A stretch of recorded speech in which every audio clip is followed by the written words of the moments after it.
All right. We are alive. And I'm going to wait just 1 minute and let others get in here because we have so much to get to, so much to cover after not having a steam room last week. So a lot to get to today, but just give a minute for others to walk in. We don't have any bets really to look at right now, except the tennis. But I want to wait a minute because I want to explain what's going on with the tennis. A lot of good stuff. All right.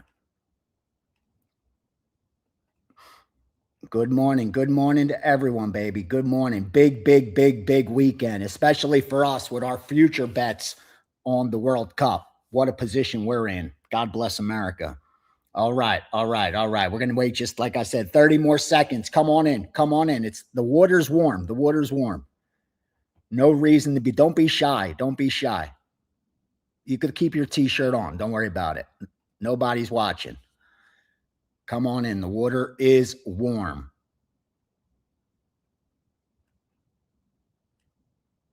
Uh-oh. Just making sure you guys, I'm still on that. As I got a lot of stuff running in the background with TradingView and Claude and all that. And sometimes we're freezing. But all right. Let's just dive right in. Here we go. If they're late, they are late. So, real quickly, the tennis. That's all we have pending right now. I released no tennis premiums today. I originate all the tennis now. Over the last 7 days, it's been all my own tennis. Okay? The quant that I hired last year that did my NFL, my college football, slowly integrated him into all the other markets, has been doing a lot of work on tennis. And I said, I'm going to use that information and originate my own shit. Started last week with those smaller tournaments. So far, so good. Okay? Here's what we've done. Bottom line. Now, premiums, I only released 9 plays. Again, we're still learning this system right now. All right. 9 plays through to subscribers. All right. They just went 6 and 3. We picked up 12 units of profit there, almost 40% ROI. But here's what's more important. Yesterday's Steam sheet, I added 3 tennis moves that I couldn't release because they were starting within 15 minutes. And there's a cutoff at Wager Talk of when I could release plays. So I had that window and was unable to release for premium. But I was able to send them on the Steam sheet and note that these are premiums. I just don't have the time to release. Anyway, those went 3-0. All right. So 6 and 3, add 3-0 to that. That's 9 and 3. I also gave out a live bet yesterday that won. That's 10 and 3. I gave out 2 live bets this morning. Rublev already won. That's 11 and 3. And now we have the second one pending. And not only did I bet her what I released at minus 250, whatever that was, but I just laid minus 110 as well. She was minus 110 or minus 120 5 minutes ago. So I bet her again. All right. We'll see what happens regardless. So it'll be a very profitable week in tennis. Why am I bringing that up? Because moving forward, you're going to start receiving premiums on tennis. A lot of those will come the night before because a lot of these tournaments are overseas and they start like 2 in the morning, 3 in the morning, 4 in the morning, 5, 6 a.m. So I'm sleeping when most of those are starting. So don't be surprised if you get some late evening tennis. All right. We're going to be moving all the tennis stuff. I'm originating all of it.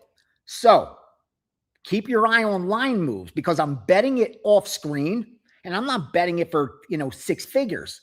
It's just my own stuff. So it's not even going to reflect on the betting line yet. So you guys will have no problems getting the exact same number. Now, eventually, when we continue to beat these outs and I need to get more money down, we'll reach on screen and the market will start reflecting it. But until then, we're going to be able to do some damage in tennis. Do not overlook it. Okay?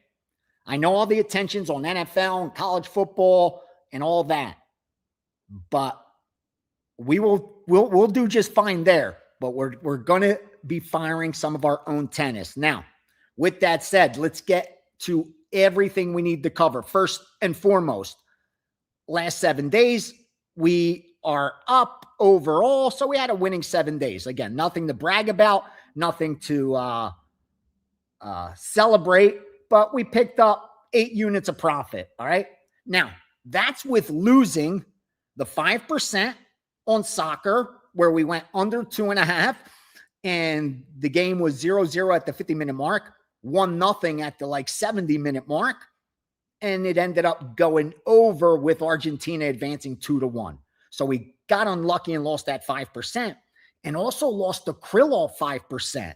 Again, I'm not bragging about losing 2 5%, but over the last 7 days, we've still profited 8 units while losing those 2 big bets that we got a ton of closing line value on. That Argentina game went off at 2. We got under 2.5. The Krylov, we got plus 135. He closed it close to even money. So we got a ton of closing line value, and I did a video on closing line value for Wager Talk yesterday. That'll be out soon, explaining why that matters. So we've had a profitable 7 days, but we have work to make up for 2026. Here's the beautiful part. We have the rest of July. We have all of August, September, October, November, and December. And if you remember, last year, finished number 1 in profit in college football, finished number 1 in profit in NFL and college football combined. Okay? And that was the first year I used the power ratings. But more importantly, we did all that without defying probability. Now, if I came on and I was bragging that I hit 70% last year in the NFL, so here's a coupon code for this year's NFL, you need to be cautious. Why? Because I outperformed the betting market last year, big time. I'm not supposed to win 70% in the NFL. So if you think I'm going to do that again this year, you've lost your damn mind.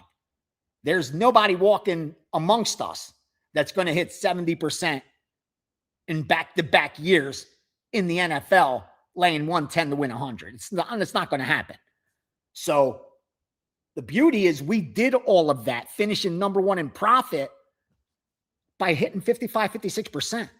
It wasn't even a great year. We didn't get lucky. We didn't have this phenomenal year. We didn't hit any big futures. We grinded our way to number 1 in profit in NFL and college football. And that's why we're going to be able to repeat that. In fact, if we get a little bit lucky this year, with the damage we're going to do in NFL and college football, forget about it. Again, I already have the power ratings are up, NFL and college football. Every NFL team, every college football team. My goal is after this NFL and college football season to move my quant to Las Vegas. Okay? He has another job, but he's starting to see that this job is not just more profitable, but gives him more freedom to be with his family, to spend more time at home, to do other things that he likes, and make more money than his normal job. Now, the beauty is he doesn't make any picks, no predictions, no nothing. He has zero idea what I'm betting, and he has zero clue whether I've won or lost each week. His only job is to send me data. That's it. Send me implied win probabilities and let me handle the rest. And again, it worked really well last year. It's working really well. Soon, I'm hoping to get him here. And if I could get him here to Las Vegas, forget about it then. Then we're going to attack every fucking market and originate a ton of our own shit. So Let's start off first with money management, because without proper risk management, nothing else matters.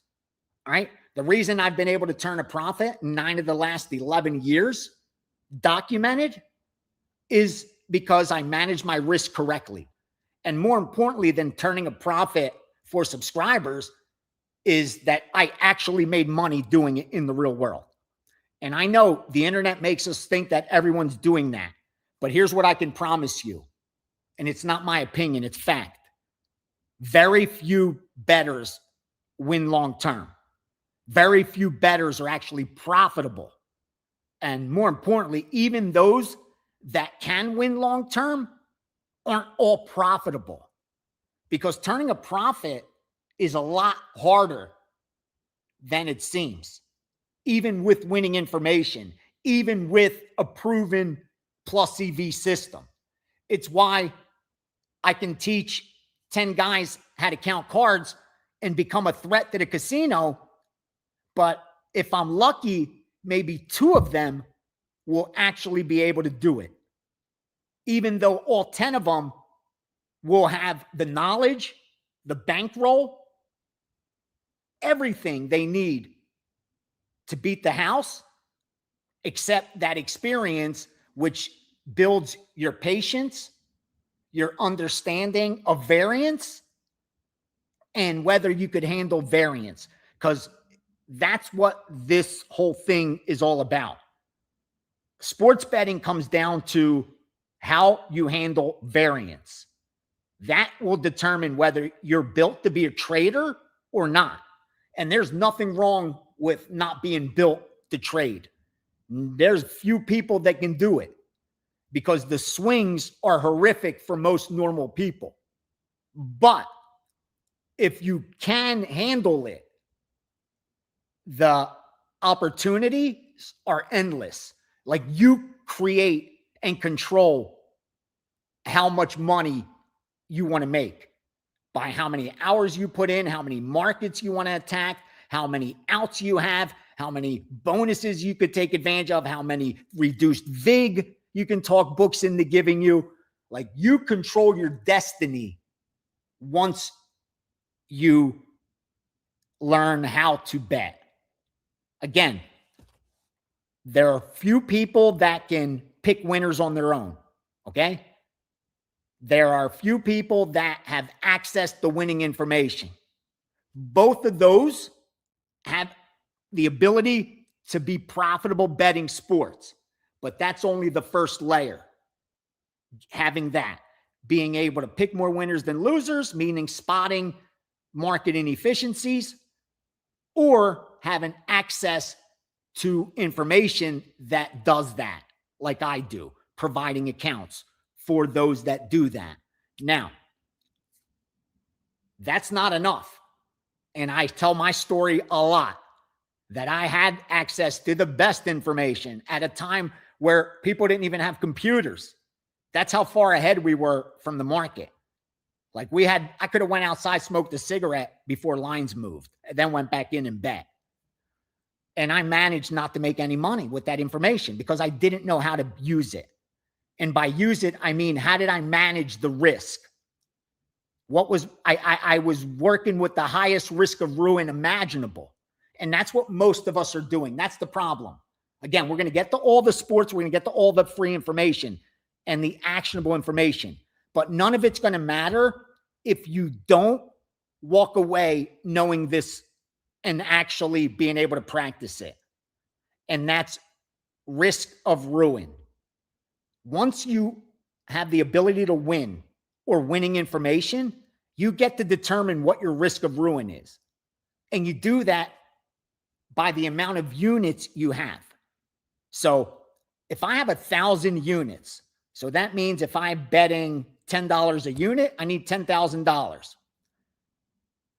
That puts me at a 1% risk of ruin. So if I'm betting $10 a unit and I have an edge, I will double my money 99 out of 100 times. But if I change that math and now I'm only working with, say, 400 units, where if I'm betting $10 a unit, I have $4 grand now, not 10 grand. What is my risk of ruin now? Is it 99 out of 100 I'm going to make money? No. Now you're at 80-20. Now you're going to double your bank 8 out of 10 times, but you're going to lose it 2 out of 10. That's correct. With winning information, with the ability to beat the market, you're winning more games than you lose. You're still going to lose your bankroll 2 out of 10 times if you only are working with 400 units. So imagine when you're working with, say, 250, 200, 250 units. Now you're close to 50-50, whether you're going to double your bankroll or losing your bankroll. And this is with winning information. This isn't just any guy off the street. This is if you take a winning sports bettor and you give him 250 units only, he's a 50-50 proposition, whether he's going to double his bankroll or lose it all. That's not my opinion. That's the fucking math. And that's why 99.5 out of every 100 sports betting accounts that have ever been open have negative lifetime earnings. That's a fact. Even though many of those people had winning information, many of those people had the ability to pick more winners than losers. But what did they do? They overbet their edge. And if you do that, you're a mathematical certainty to go broke. I don't give a shit how good you are at this. So think about that. 250 units and you're still a 50-50 proposition. So if I'm betting $10 a unit, that means I have to have $2,500. How many bettors out there with $2,500 are only betting $10 a game? I'll wait. Yeah, 0, right? 0. Now, maybe 0.5%. Maybe 0.5%, right? That's why it's only 0.5% that actually turn a profit. Because the other 99.5 are overbetting their edge. And if you do that, I can't help you. And more importantly, if you do that, you've already gone broke with my information in 2026. Let's just keep it real. Like most betting syndicates, we've had a losing baseball season. Okay? Even my quant with his info, which I'm glad I saw it like that because it matches up. Everybody's that wins is more or less reading things the same way. And hopefully the second half is an improvement. But if you mismanage your risk during a cold streak, you're broke. I can't help you. So what do you do at that point? Look for the next hot guy. Hope that someone has a 5%, a game of the year. That's the problem we get ourselves into. Listen, I'm not trying to sell anyone. The thing I'm trying to explain to you is that if you're truly doing this and putting your hard-earned money up to try to use this as an investment vehicle, then you need to understand going in, if you don't bet size correctly, all the rest isn't going to matter. And by bet sizing correctly, that means very small in relation to your bankroll. The way we do it is we bet a quarter of the rating. It's simple. We rate it, Wager Talk, 1%, 2%, 3%, 4%, 5%. 5% is the strongest play, 1% is the weakest play. Now, I wouldn't urge anyone to start betting 4%, 5% of their bankroll on a play. Why? Because they're going to go broke. It doesn't matter. It's just a matter of time. Why? Because they're overbetting their edge. So what do we do to counteract that? Because in the hypothetical world, we should be betting 5% if we have a 5% edge. In fact, there's plays that we know we have a 10% edge before the fight. I gave out that one fighter at 5% play, okay, at minus 135. He closed at minus 175. That's a 10%, greater than a 10% edge before the fight starts. So I should bet 10% of my bankroll, right? That's Kelly criteria. That's the perfect bet. That's the most efficient bet. That's the correct bet size.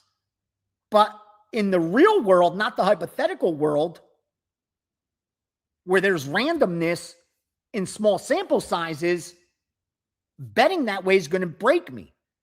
Because even though I have a 10% edge, that doesn't mean I'm going to cash that ticket. Good bets lose all the time. Bad bets win a lot. roulette's a bad bet, right? There's 38, 39 numbers on the roulette wheel. They pay you 35-1.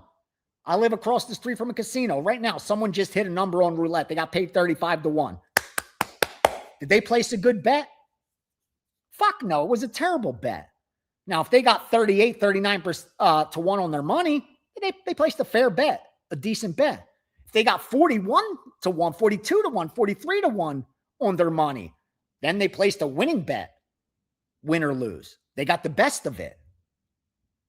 You see, good bets do lose, which is why in the real world, we can't bet size our edge. So we quarter it, like Quarter Kelly, what Stanford Wong taught us with card counting. And why did he teach us it with card counting? Because with card counting, I could place 200 bets an hour with a fast dealer, 150 at minimum. How long does it take you to place 200 bets in sports? Even if you're betting 10 games a day, it's going to take you 3 weeks compared to 1 hour. So Stanford saw that in 1 hour, placing 200 bets, there's going to be a lot of variance. And if I bet exactly like I should, I'm going to go broke over and over and over again. So what did he do? He said, I'm going to bet a quarter or a half of the perfect, efficient number. And that's going to allow me to survive the cold streaks and the random short term. Because remember, in the short term, a lot of negative shit will happen. It's a July of 2026. I have money to make up. If the year ended right now, I'd be down money for the year. It would be a losing year. I would have to say that I've now won 9 of the last 12, not 10 of the last 12, which the goal is, okay? But fortunately, it doesn't end tomorrow. I still have close to 6 months, 5+ months. And that's why I love subscribers, the partners, the guys that are with you for the year, that are with you long term. Those are who I'm working for. And those are who I'm confident will be rewarded for their patience and proper risk management. Because as of today, July 18th, if you look at the stock market, you will find companies like Oracle, IBM, Chipotle, things we use every day, Capital One, Uber, all these companies are down 10, 20, 30, 40% for the year.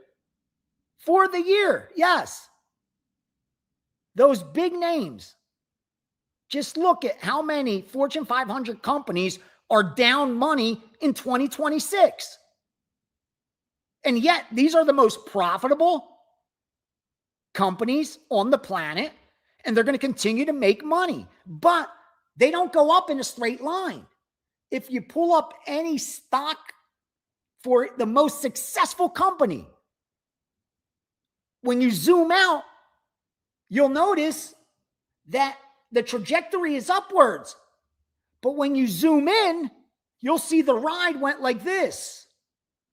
It doesn't go up like that. And that's that's what makes investing and trading in markets so difficult. That even when you're a winner, even when you're a profitable, elite company, you're going to have to deal with being down at times over significant periods. Because you're not doing this for 1 day, 1 week, 1 month. You're talking about I have a 20-year career, 30-year career. This has been one long war. Just like Google, IBM, Apple. They're looking over the last decade, the next 20 years, what they're going to do. Anyway, getting back to risk management. We bet a quarter of the rating. So if it's a 4% rating, what's a quarter of 4%? 1%, right? So we're betting 1% of our bankroll. That's it. So on a 5% play, the biggest, strongest play, we're betting 1.25% of bankroll. That's correct. So if you have $10,000 and I have a 5% play, You shouldn't be risking more than 100 to win 125 on a favorite or flat betting 125 on a dog. And again, I will repeat, how many bettors out there with 10 grand in their bankroll when they have their strongest play are only going to bet 125 bucks on it? Not many, man. That's the fucking problem. That's why so many go broke. You control your risk of ruin. That's the takeaway from this entire steam room. That you, not me, not the sports book, not Wager Talk, not anyone, you get to determine your risk of ruin by how you manage your fucking risk. Manage it like a boss, and you'll make money like a boss. Treat it like a business, it'll pay like a business. Approach it like a market instead of a casino, and it'll reward you for doing so. Now, let's get into action because we got a lot to get to. Now, for my partners, like I told you, don't grade me until December 31st. Judge me on December 31st. Because no matter how hot I start the year or how cold I start the year is going to be irrelevant to me. My goal is to turn a profit over to 12 months. I have to have a time frame to judge, right? So we choose a year. It's a big enough sample size. And that means during the year, I know there's going to be ups and downs. People are going to quit. They're going to give up on it. Good. They're not built for this.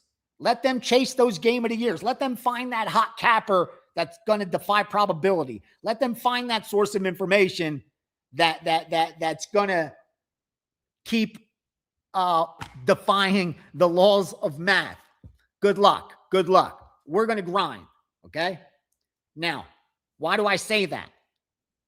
Because when you're looking to profit for the year, you're going to approach every day differently compared to trying to win today, sell today. That's not my goal. I'm not trying to do that.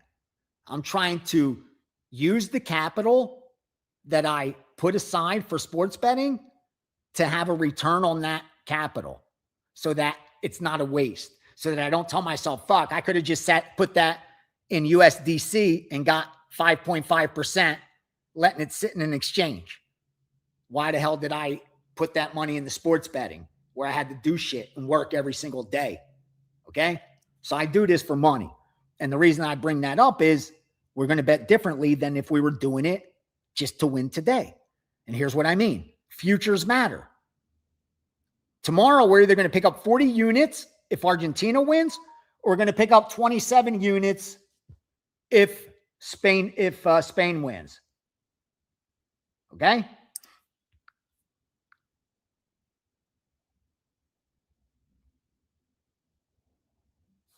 Now, mine is whatever we hedged here or there.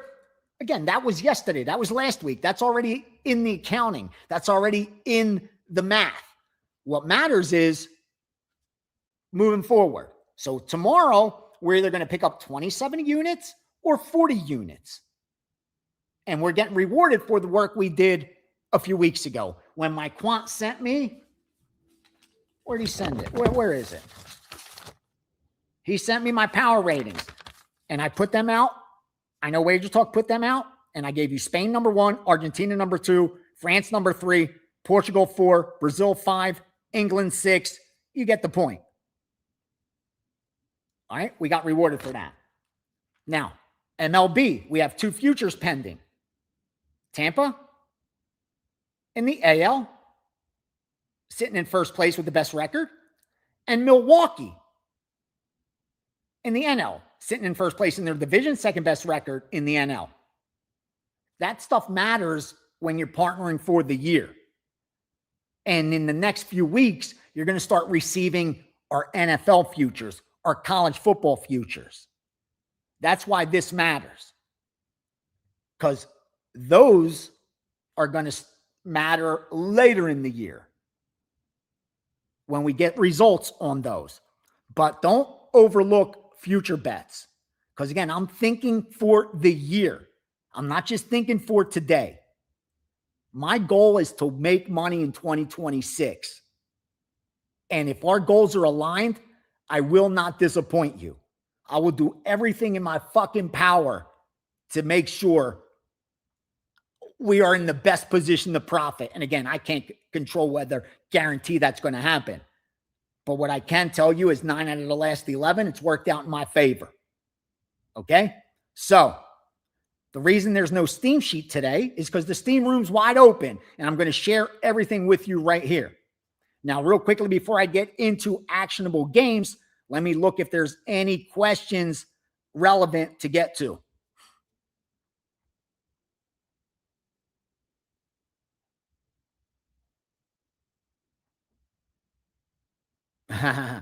Water, right? Yeah. Jackpot's okay, man. He's napping over there. The truth is, I shouldn't have got a dog, bro. I shouldn't have got a dog. My lifestyle isn't built for a dog. Like I wanted a dog. I love dogs, but without like a wife, a girl, like to help, it's just, I feel bad for him. I don't have the lifestyle where I should have a dog. Like, you know, I mean, I spoil him because of it. And now I'm like, dude, I'm like that worst parent where I just give my kids shit because I feel like I'm a shitty parent. So I just buy them shit. That's how I feel with him. Like I'm a shitty parent. So I just buy him shit. Yeah, it's not good, man. But he's well. He's well. I've had to put antibiotic on his penis. Not fun. But otherwise he's doing good. And we butt heads because we're together all day, you know, and he's still a puppy. He drives me nuts, and I don't have a lot of patience, unfortunately, for him. But that's my boy, man. I love him to death. All bullshit aside, like I feel bad because my life isn't a lifestyle that's built for a dog. You know what I mean? I get up really, really, really early. I have to get up and trade. I don't, you know what I mean? Like I don't get up. I don't have time to like, and I squeeze it in, and that's why then I end up not being patient and yelling and being pissed because I got to take him for a walk, take him do this, get his food. You know what I mean? Like again, but I love him and he loves me. Like he adores me, and like the love that part of it, I wouldn't trade for anything. The fact he's not on the couch is because he peed a little bit the other day, and I lost it. Because he knows better. I have a set up for him where that doesn't have to happen. And so he's a little grounded from being on the couch. That's why he's sitting on my lap.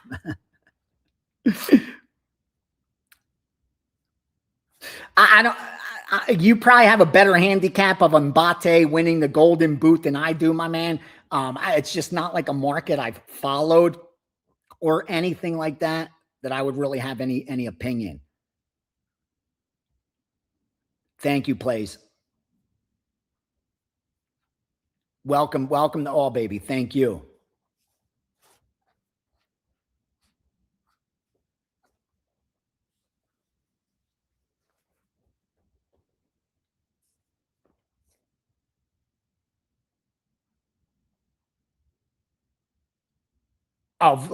Dennis asked, what carries more weight, line value or how teams or players in individual events are playing? Line value is everything. It's everything, because like how teams are playing or how a player's playing, again, the data, we could use the data, but our eye test, like we can't quantify that. Like, oh, this team's playing well. I mean, we could see it in the data if that's the case, but if the line isn't offering value, the data doesn't matter. So here's what I mean by that. Like on paper, I have Spain as better than Argentina. All right. But here's what my probabilities are for tomorrow's game. Let's just get right into it right away, because this is a great question. So we look at tomorrow's lines. Here's what we have for tomorrow's final. We have Spain in the three-way. We have Spain winning 45% of the time. We have Argentina winning 26% of the time. And we have a tie 29% of the time. As far as to advance or to win the game overall, we have Spain at 53.5% and Argentina 46.5%. All right.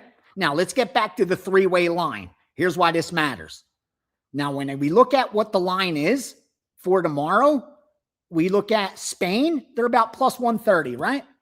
125, 130. We'll say plus 130. At plus 130, my break even is 43%, 43.5%. Now, I told you, we said Spain's going to win 43% of the time. They're priced exactly at 43%. So I have no edge. At that point, I would just be hoping to pick the winner, be the product of good luck. I'm not getting any kind of edge if I take Spain. Okay, so let's look at the Argentina side. What is their line on the three-way? 260, 265, 270. Let's go in the middle. Let's say plus 265. At plus 265, my break-even's 27%. Now, what did we say? We said Argentina is going to win this game on the three-way about 30% of the time. And at 265, that's 27.4. So I have about a 2.5% implied win probability edge. That's not really enough to place a bet. I mean, technically, you can place a small bet. But again, if you're a betting syndicate, you fire. You have unlimited funds. You're managing risk correctly, and any slight edge, you just bet it. That's what they do. And when the dust settles, they trust that as long as they did that, they're going to cash more tickets than they trash. And at the end of it, there'll be a pile of money waiting for them. That's, baby, you got to sit down. That's what they assume. So we have a slight edge taking Argentina. What about the tie? What are they offering for a tie? Plus 200, plus 210. All right, we'll go down the middle at 205. So plus 205, the break even's 32.8, 33%. And what did I say? We have it at about 27% of the time. So we couldn't bet that at all. We're getting the worst of it, right? We think it'll happen about 27% of the time. At plus 205, it's got to happen 32.5, almost 33%, just to break even. So we can't bet the tie. We can't bet Spain. We can slightly bet Argentina. Luckily, that is already done. We have a future in Argentina. Okay? Now, if we didn't have anything, if we didn't have a bet on the World Cup, how would I approach it? I would probably, in that instance, look to take, what else do they have? Argentina at plus half a goal, or they're getting 0.25 at minus 115. See, that's the problem. Once you add in the VIG, any edge starts to be eliminated. Yeah, see, that's borderline. So I probably wouldn't bet it. And a lot of times that's going to be the case where the line just doesn't give me value. At the end of the day, that's all we're looking for.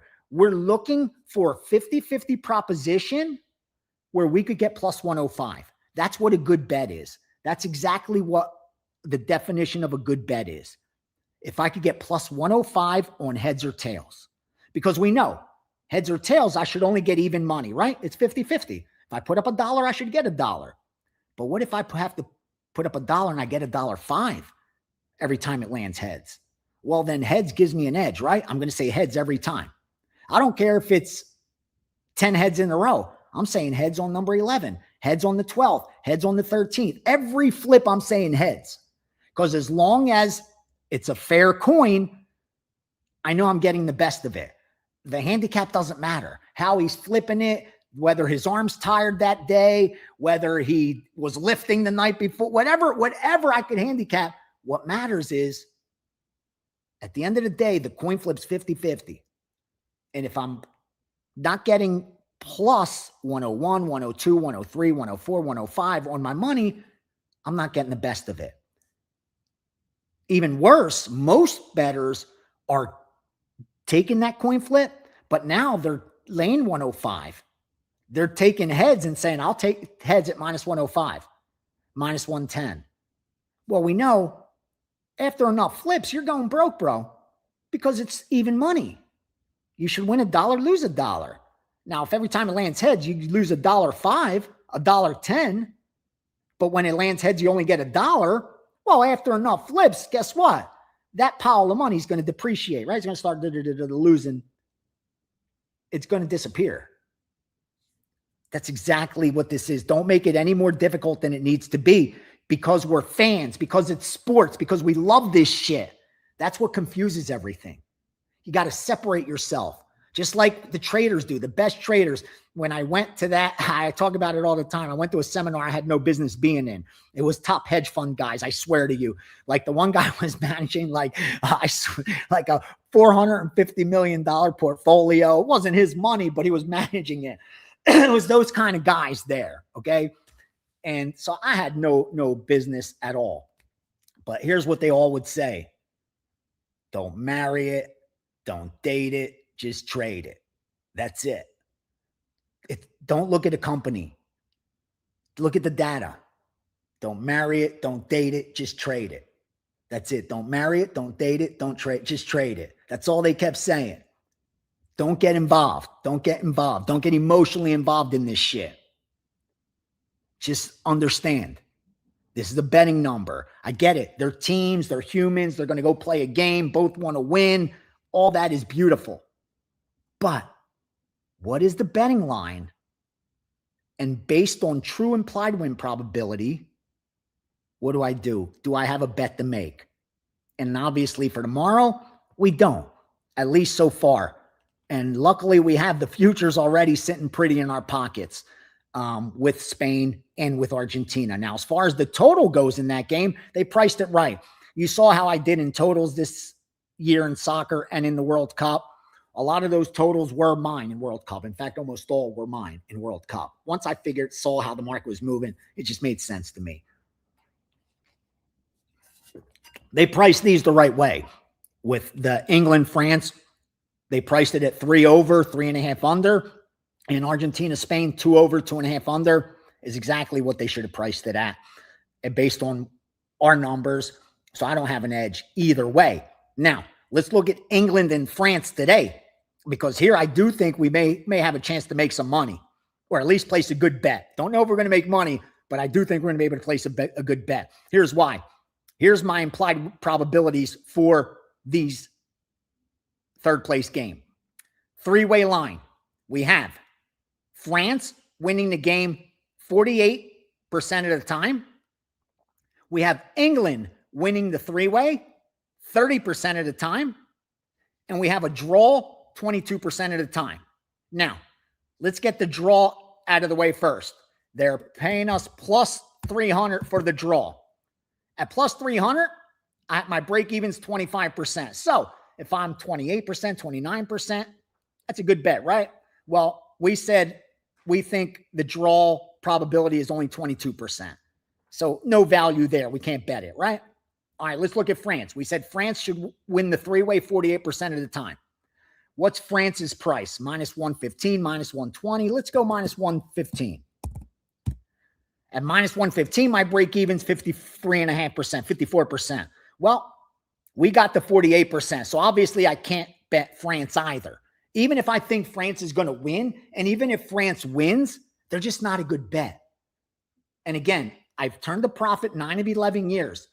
I've done this and have been able to survive betting sports, learning to do it the right way, coming from nothing, bro. I don't have an education. I didn't come from money. No one lent me shit. I came here with $600 fucking dollars. I lost a ton of money. Ivy League education I lost in bankrolls to be able to do what the fuck I do. And that's make money betting sports. I do that every fucking year. Even years that I've lost, giving picks out, I've made money. I've won money. Again, being able to win is very hard. Being able to win for others is even harder. It took me a while, but I learned how to do that. And that's why I've been able to profit for others 9 out of the last 11 years. But I could promise you, I didn't lose any of those years. I turned profit in all of those. Why? Because I provide accounts for groups that win, and I provide enough accounts, and they bet enough markets with a big enough sample size that it's almost impossible to lose year after year with that many bets and that many markets when you have an edge. It's kind of like this position the sports book's in. That's just me being honest with you. I have more accounts than you could ever fucking imagine, and the groups betting into them win. Unfortunately, I can't use this information, all of it. That's why I wish I could stream every day. I swear to you. I wish I could stream an hour a day before the game start, that final hour that we used to go into the office back in the East Coast, like that. We used to go back in the office at like 5:30, 6 p.m. and stay till about 7:30, 8 p.m. That's when, you know, the majority of games would go off.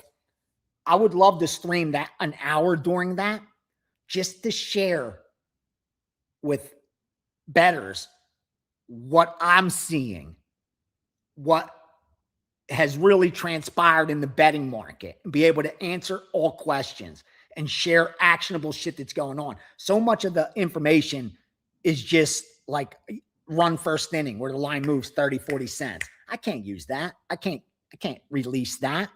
Luckily, we had the Steam sheet and I could share some of that stuff, but you know, it is what it is. Now let's get back to that England and France, because we may have a play. Now let's get to the England side. England three-way. What's the England three-way paying right now?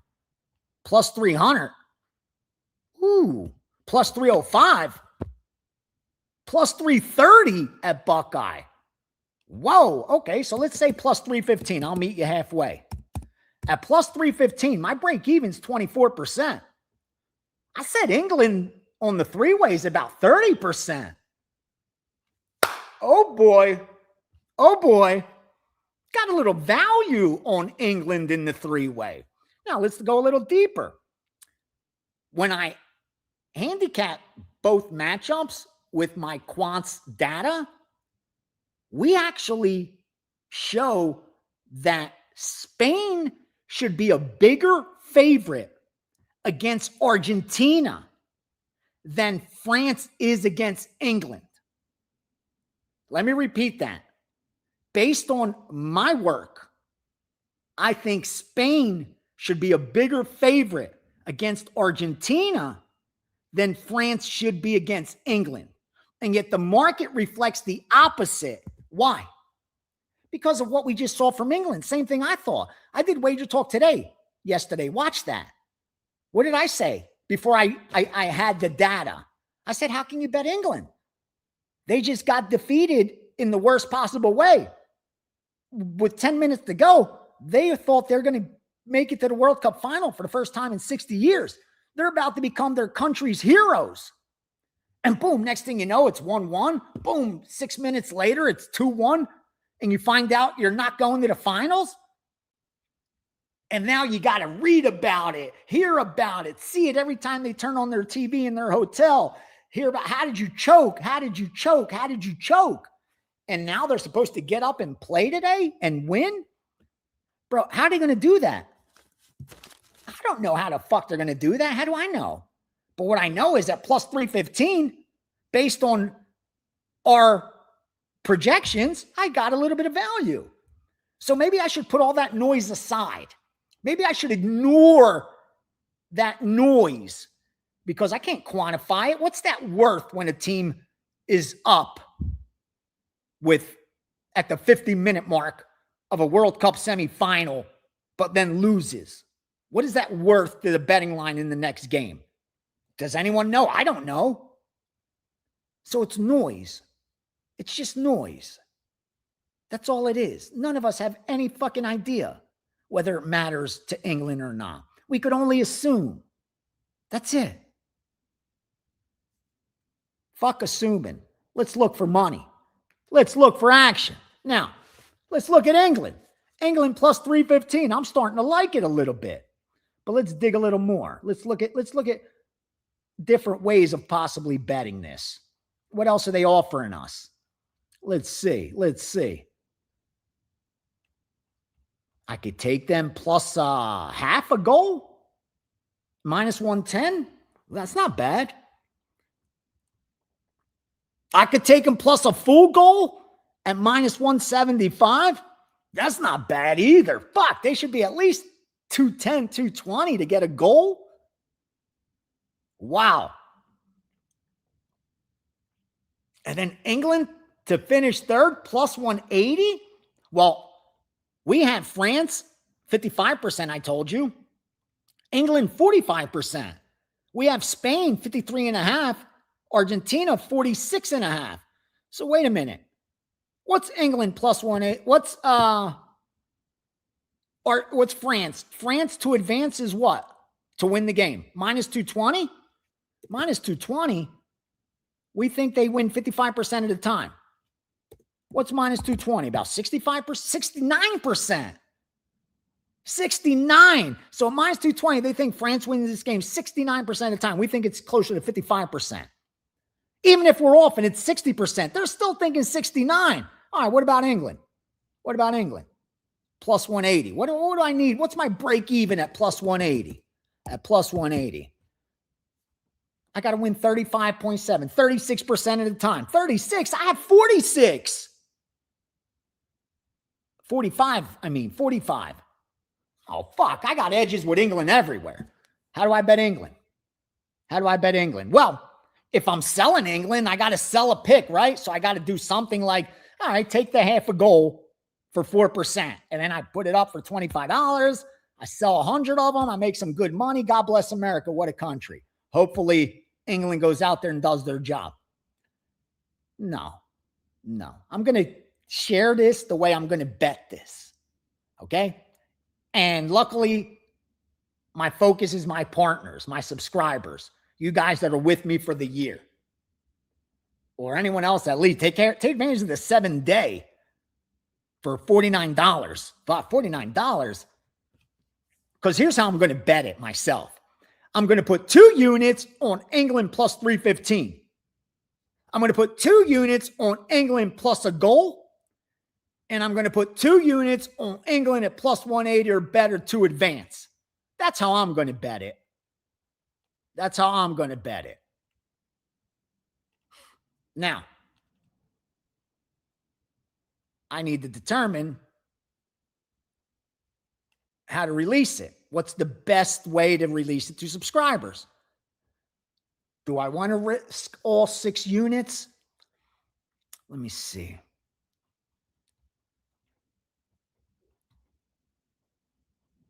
I'm going to make it easy on them so they don't have to go find the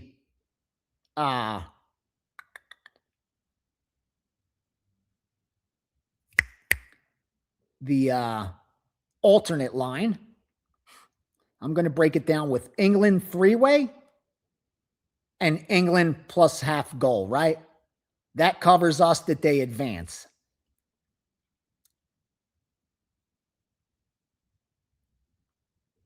Because if it's tie, we got them.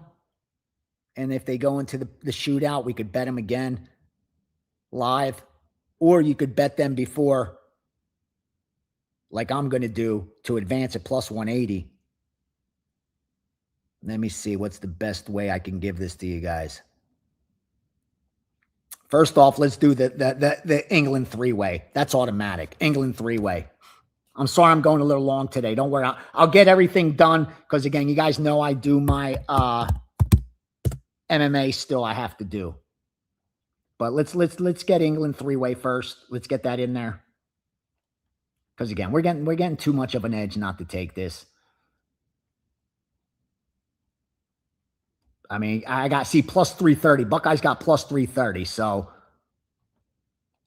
anything better than 300, we'll put it in at 315. That's fair.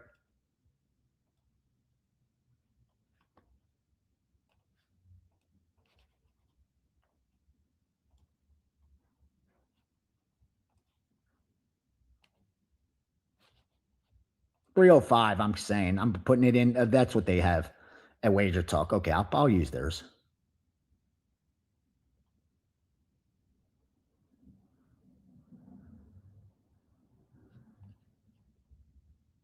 That's not bad.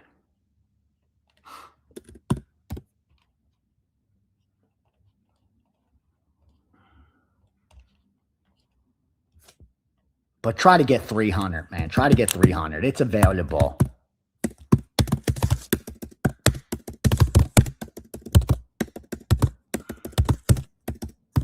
That's why you need outs, man. Like it's so important to have outs. Like right now, I'm getting the difference between 330 and 300 is $30 on every 100. If you're betting $500, that's a $150 difference. You know how much that adds up over and over and over and over again? highly, highly recommend outs. And especially now, look at Kalshi, Poly Market. Dude, I'm getting the best lines on there. We have so many options nowadays. All right, so we got England in there, 2% plus 305 on the three-way. Now, we also want to bet them to either advance at plus 180 or take that half a goal at minus 110. I'm going to do both. But again, my job is also to protect my subscribers. And I know with football coming, I don't want you bleeding any units. It's very important to me that we win in 2026 and turn a profit when the dust settles.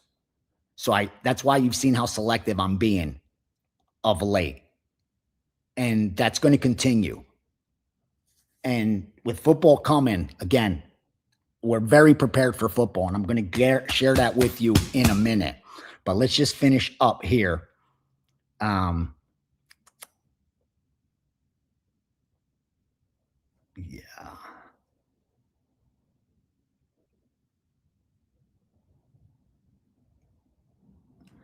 Do I want half a goal or do I take the advance?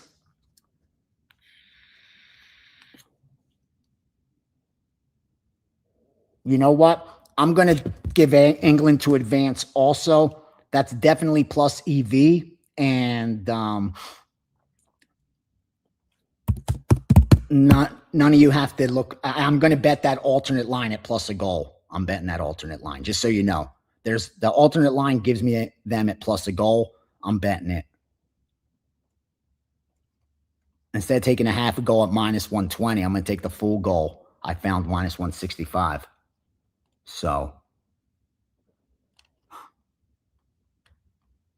now I'm just going to send out this prop, England to advance. Plus 180.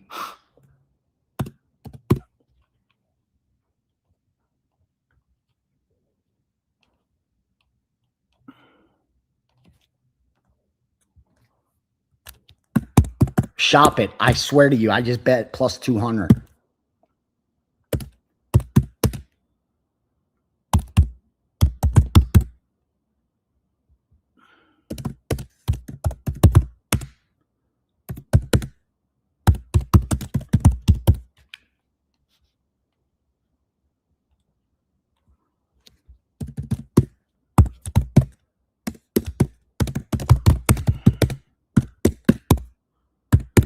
All right. So we have 2% on England plus 305 in the three-way and 2% on England to qualify, advance, finish in third.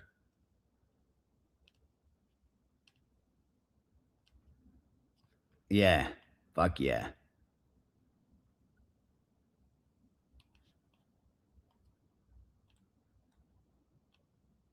All right.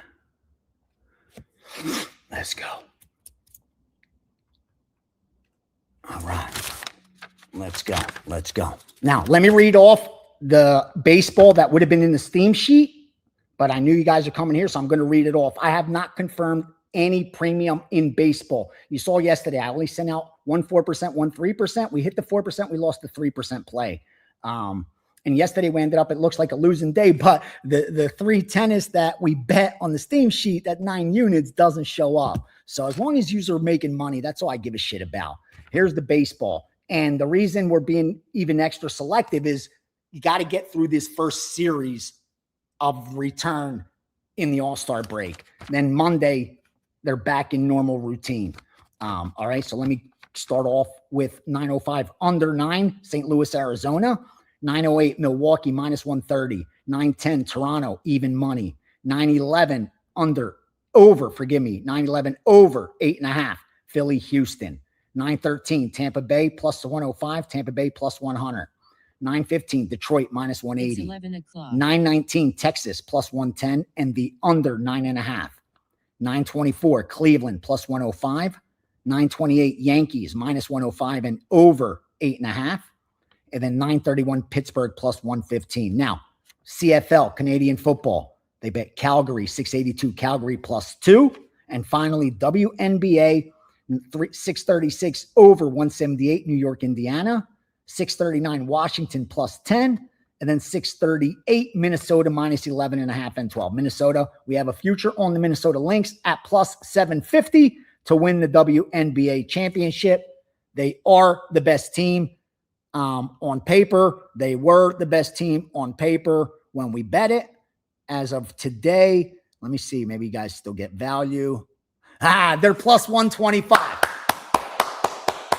That's doing our fucking job. +750. Now you could get +125, even money, and we got +750 on that. Yes, that's who I give a shit. That's why subscribers. Judge me December 31st, bitches. Anyone that jumped ship, good. Please, please, please, Wager Talk, do not allow them back on. Don't throw no life preserver. When they want to jump on board for NFL and college football, no. This door's closed. The door stays closed.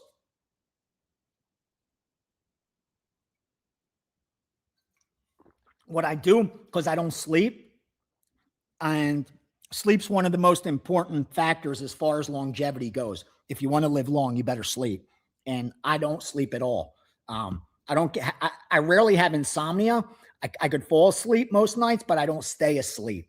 So like I sleep maybe 3, I swear to you, if I sleep in sleep of 3 hours, that's a good night. Usually it's closer to 2 hours with being in bed for 5. You know what I mean? So like I'm getting rest because I'm in bed, but I'm not out for more than 2 hours. I've gone to doctors for this. They all want to give me drugs.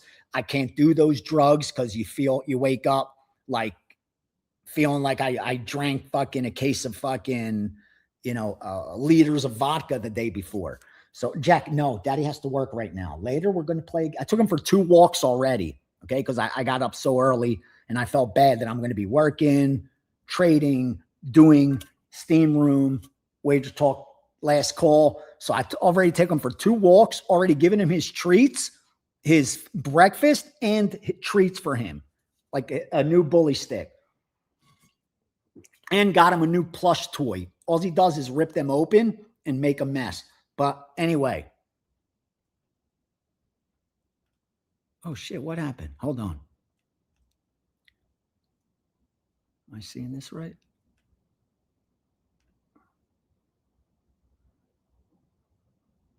Yes. Yeah. I'm like, wait, how do we make all this money? Yeah. We hit both of our soccer totals, the 2 4%. I'm like, damn, how did this account get like that? Go on. Fuck yeah. All right. So we're 2-0. Jack, relax. When he sees me happy, he gets nuts because he thinks he's like, I'm going to be so happy. He's getting something out of it. You're so selfish. Okay. Now, great way to start. Great way to start. Coupled with that tennis. And again, I know it doesn't show up in my results, but I don't give a shit. As long as I know you guys are making money, I'm a happy guy. So you got the baseball, WNBA, CFL, soccer. Those are what we're looking at. Now, MMA, there's no UFC package up. Why? Because I'm not bleeding any units out. Okay. We were number 1 in MMA over the last 7 or 8 events. And that's not surprising because I told you, we're coming off a rare losing year in MMA. But today's card, I gave out 1-3%. And that's the under 2.5, Melisano and Barbosa. I think if either girl wins, they do so inside the distance. So I thought that was a decent bet. Elsewhere, here are some leans. I like Anderson. And then I like Jean-Paul Lebasoyani at like almost a 2-1 dog. I like Bashi over Delgado. I like Chase Hooper inside the distance. And I like the over in the main event. I don't know if I'll be able to confirm any of his premiums because like I told you, this is serious time. We have 5.5 months. There's no waste of fucking premiums or units. We're not bleeding out any units or just throwing action. only the strongest shit. And if I don't sell to new people, fuck it. I don't care. Because what matters to me is you guys that put your trust in me for 2026. And I have some work to make up. But like I said, I like the over 3.5 in the main event. I like Chase Hooper inside the distance. I like Bashi over Delgado. I like Lebos Noyani over Ko at almost a 2-1 dog. I like Anderson also at anything better than minus 150. But the only bet I've gotten to the window with is the under 2.5 in Melisano and Barbosa. Kind of like today's tennis, where in the female side, I liked Badosa, Sakari, and Krejcikova. And Badosa was almost a 4-1 favorite, but we had her winning close to 98% of the time, if you can believe that. So even at like, 370, you could actually bet it and say you got the best of it. But again, we're not in that position right now. My goal is to make sure 2026 is a winning year. Now, the other two, Maria Sakari and Barbara Krejcikova, they were both about minus 150. And our implied win had them about 72, 73%. So the price was 60, 61% break even. We had them at about 70, 72%. So we had almost a big enough edge to bet, but I felt I now would be pushing the parameters a little bit. And I don't want to do that since I'm originating our own shit when it comes to tennis now. I set up what my parameters are for the edge I'm looking for, and we're going to stick to it. So instead, I just put in a three-player parlay through the account that I have the biggest future on Argentina with, because I bet him. He gave me plus 1075. I have plus 1075. So almost 11-1 on Argentina with his book. So if Argentina wins, I'm going to crack him a little bit. So I put in a parlay through his account. I'm doing that with accounts that I have like the bigger futures on Spain for tomorrow, because I have a lot on Spain and a decent amount on Argentina. I'm putting in some negative EV shit to help soften the blow, hopefully. Or even if these win, at least they see that, I'm not just trying to beat them. I mean, trying to beat them, but you know what I mean. And that was Badosa, Sakari, and Greshkova. I put a 3-player parlay, and that paid about 2.5-1. Now, other futures pending. I told you we have the Brewers at over 15-1, and we got Tampa Bay at about 15-1 as well. Beautiful, beautiful, beautiful where we sit there. Now, again, power rating wise, I didn't have Tampa Bay as the best team in the American League, but my quant had that Tampa Bay is going to win the most games.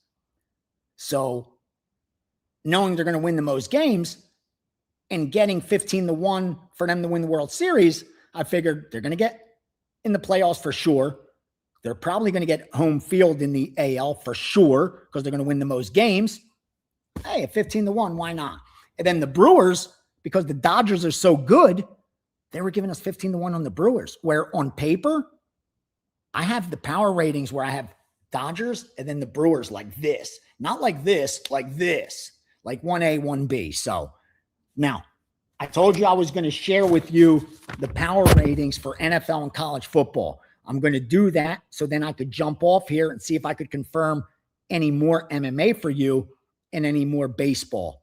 And who knows, we may even get some summer league shit. Speaking of summer league, let me look if that book. Okay, nothing there. Give me 1 second. What's that book that we're using now? Fuck, what are they called? I could never remember these books' names. There's so many of them. There's one book's called Square 999. Love them. Oh, Diamond.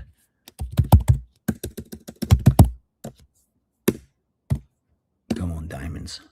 Diamonds. Diamond Sports Book. My man. All right. Got it. I like how they put that. If you're using a bot, we're not going to pay you. Got it. Okay. Now, power ratings. Here we go. I'm going to start off with the NFL. All right. top 10 power rated teams. And then I'm going to give you the exact rating for those of you that want to create your own and try to use them throughout this year. So start off with the number 1 power rated team. That's the Seattle Seahawks. Number 1 defense, top 5 offense, and about a 15th strength of schedule. We project them to win 11 in games, go 11-6. Second best team in the NFL, LA Rams. Number 1 offensively, top 10 defense. Difficult strength of schedule, though. They have a top 3 strength of schedule. So we have them projected to win 10 games.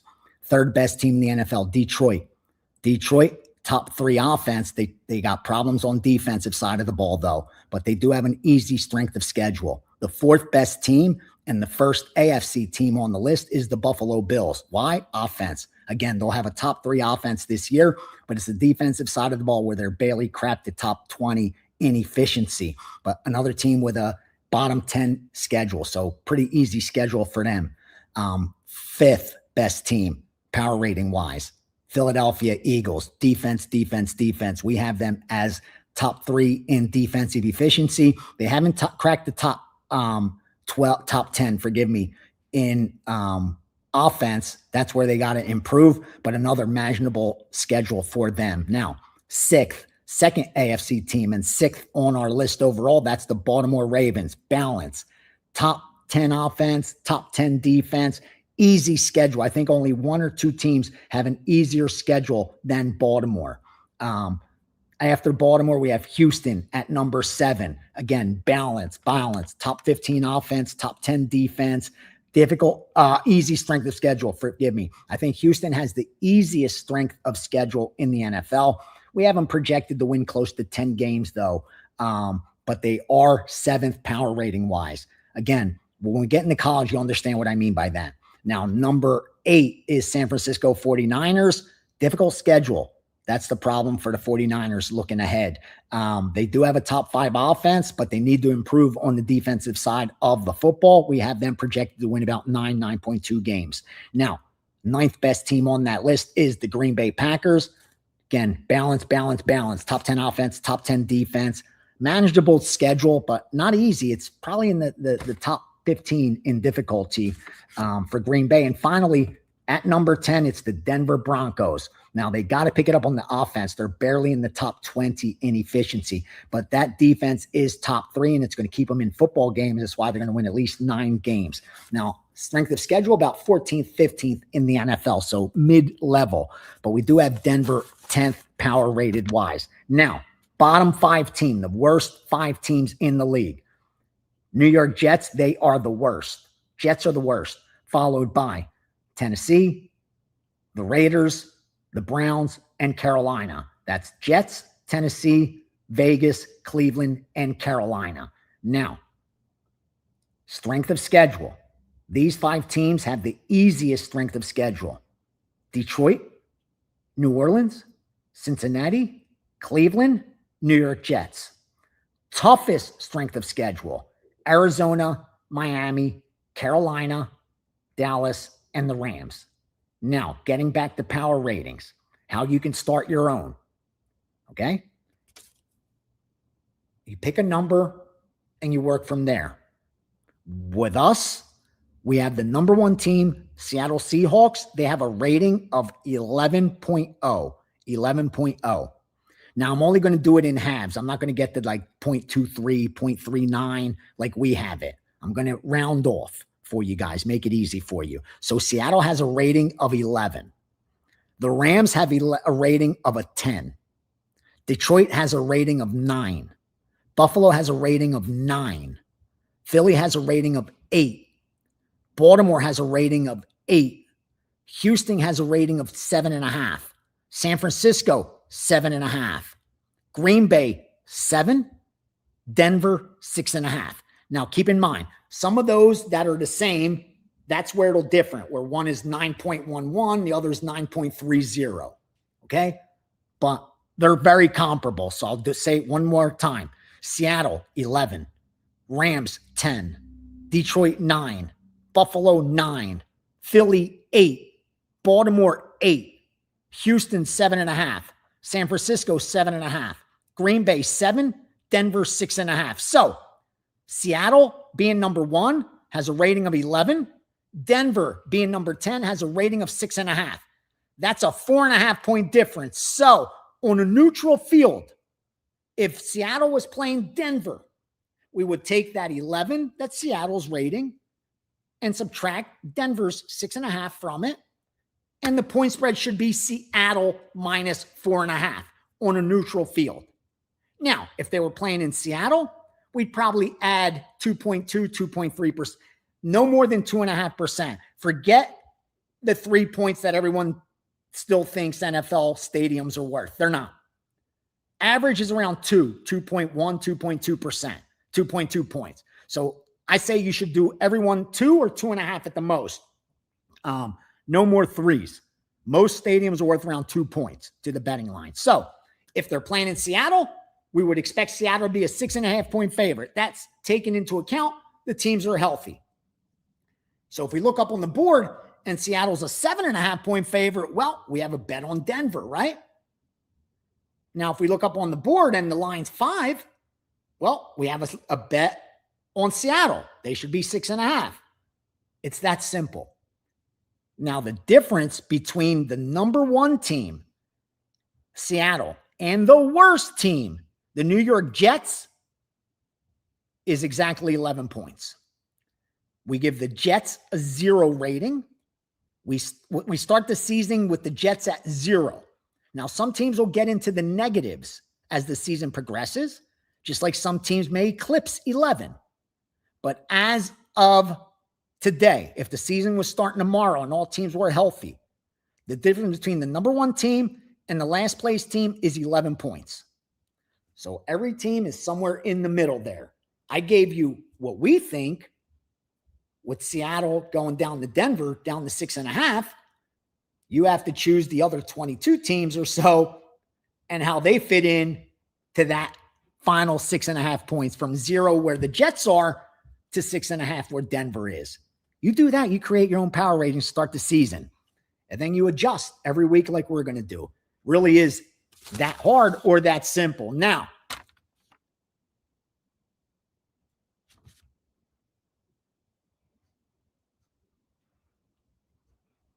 next, college football. This I love. This is my favorite.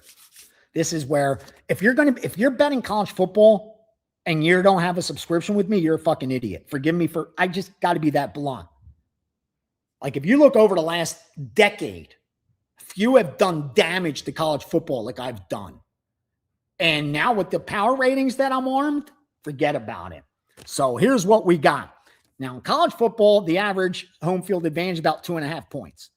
Again, people are saying 4 points. This team's worth 5 points. No, they're not. No, they're not. Now, maybe 10 years ago, 15 years ago, it was home field advantage was worth more. Why? Players and teams weren't as accustomed to traveling.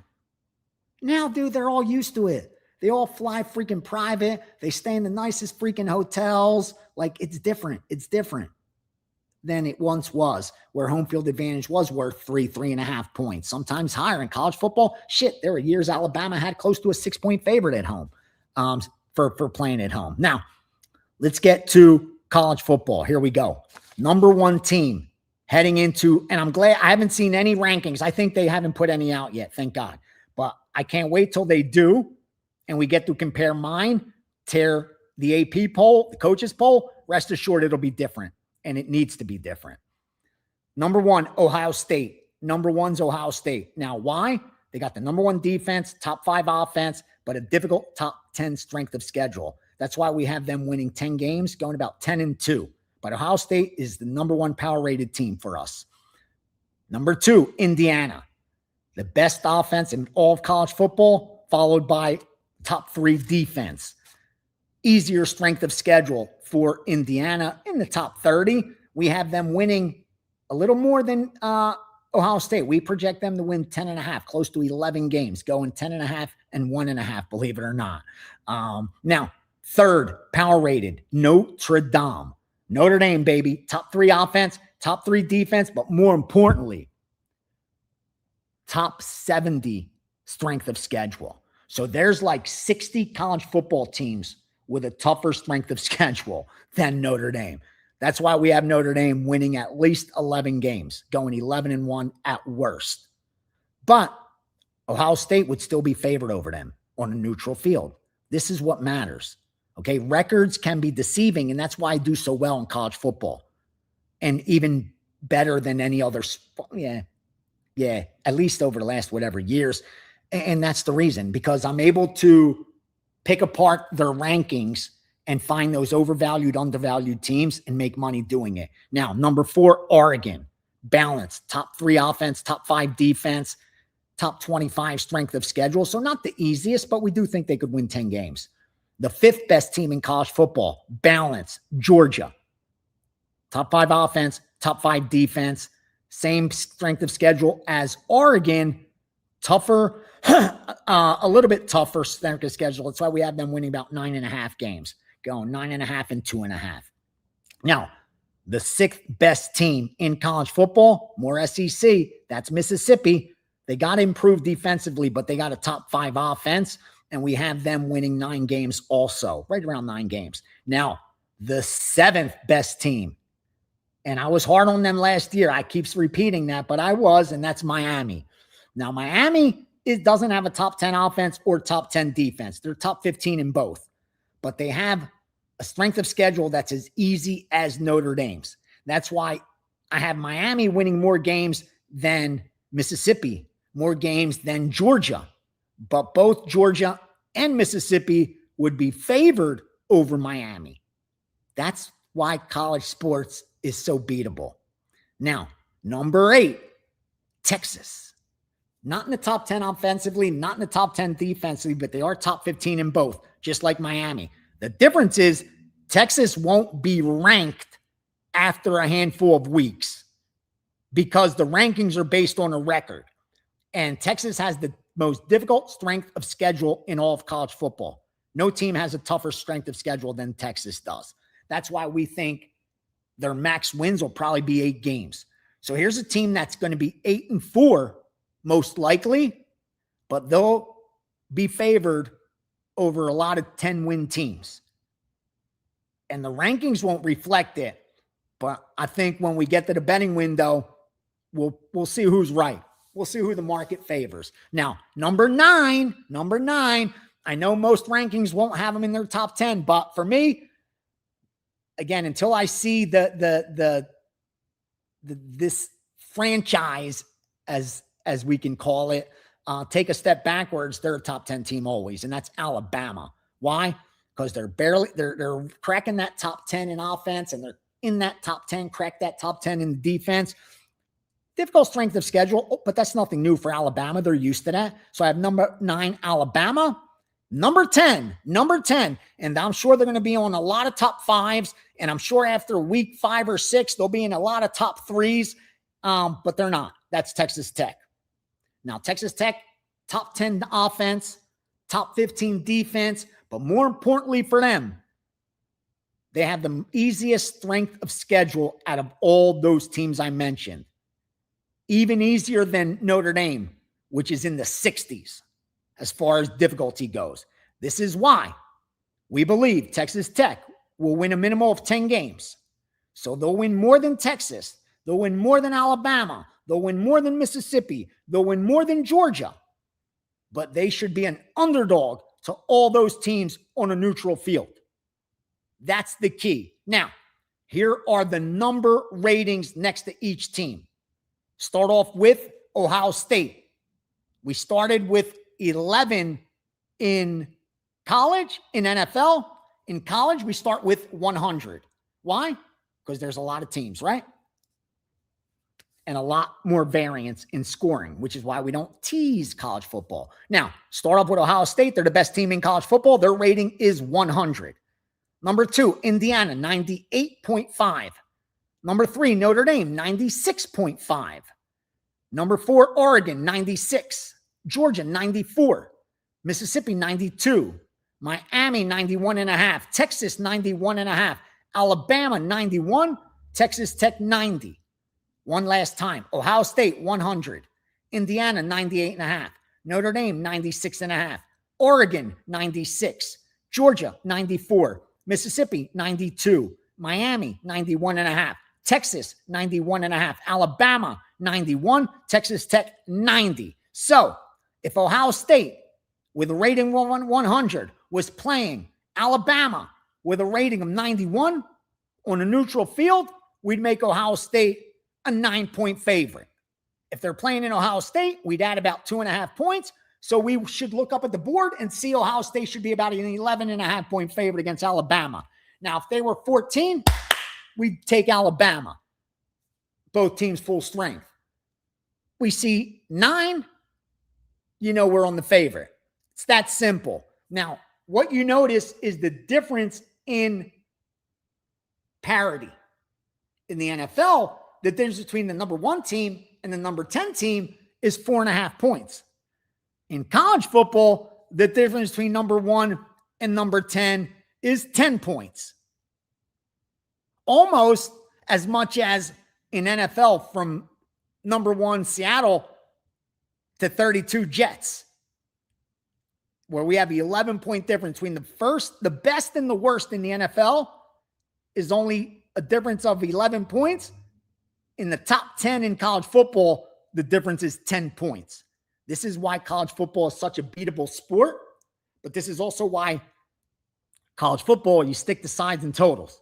You don't tease, you don't parlay, you strictly find inefficiencies and fire. So, you got the power ratings.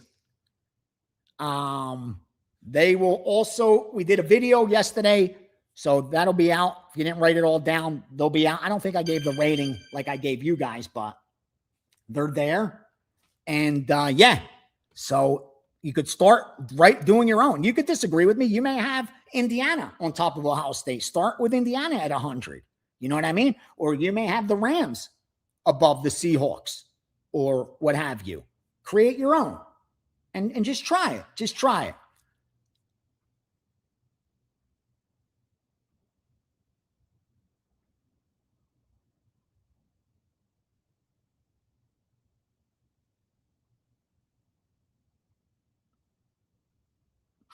All right. Just seeing if there's anything.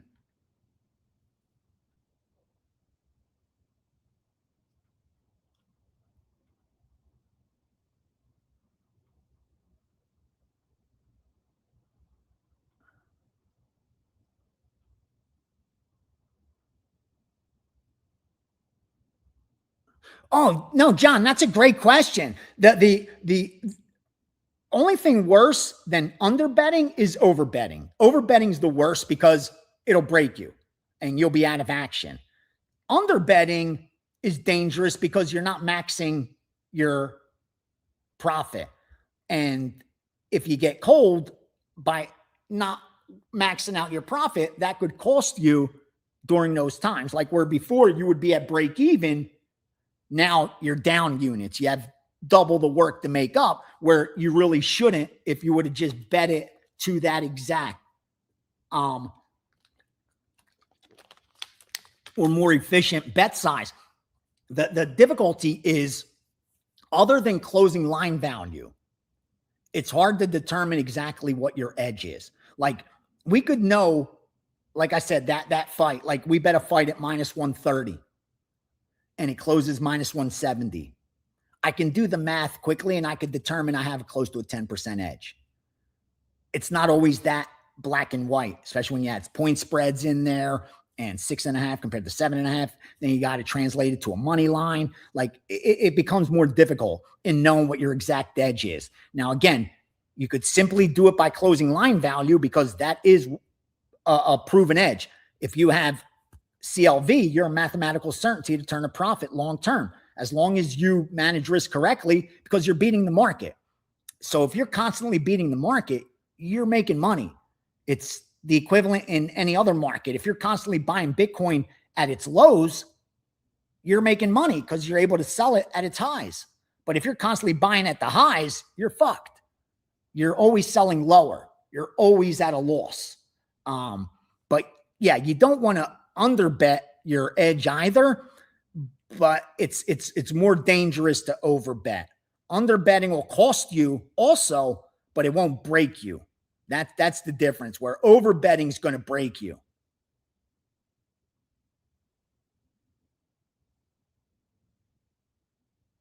Yeah, chasing is the worst thing you could do, NYC. I've been there, bro, where I wouldn't leave a casino, whether I was playing poker or blackjack or any, like, you know what I mean? Like, here I was 4 or 5 hours later, I was down 3,000. Now I'm only down $200, but I want to get even. Like, I don't want to, I need to get even, or I want to be up. I didn't do this for nothing. And then boom, once again, now I'm leaving down 2,000.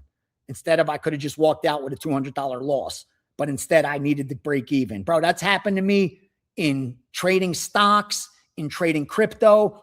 And again, this is after betting sports. Like, I should have already learned my lesson betting sports. That's a recipe for disaster. But it just goes to show you, man, we're human. And like, that temptation is constantly there, and it's always going to be there. And that's how markets are built. They are built.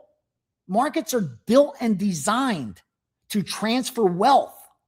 That's what they're due. That's what they're built to do. And they transfer wealth from impatient people to patient people, and from inefficient people to efficient people.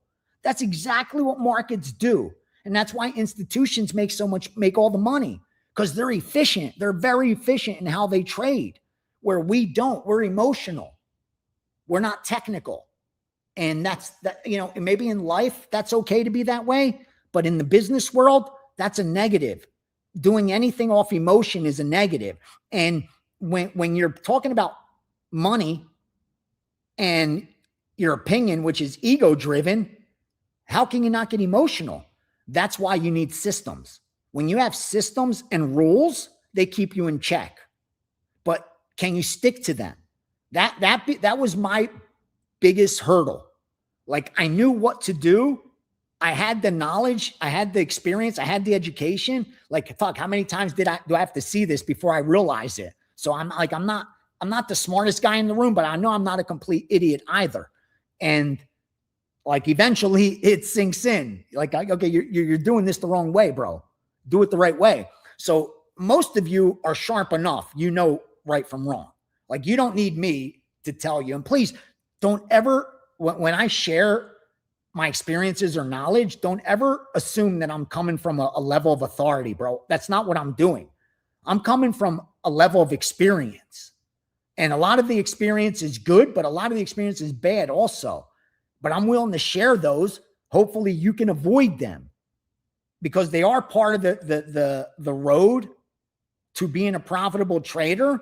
But that don't mean you got to experience every pitfall that I did. So if I could help you avoid some of those, that's my goal.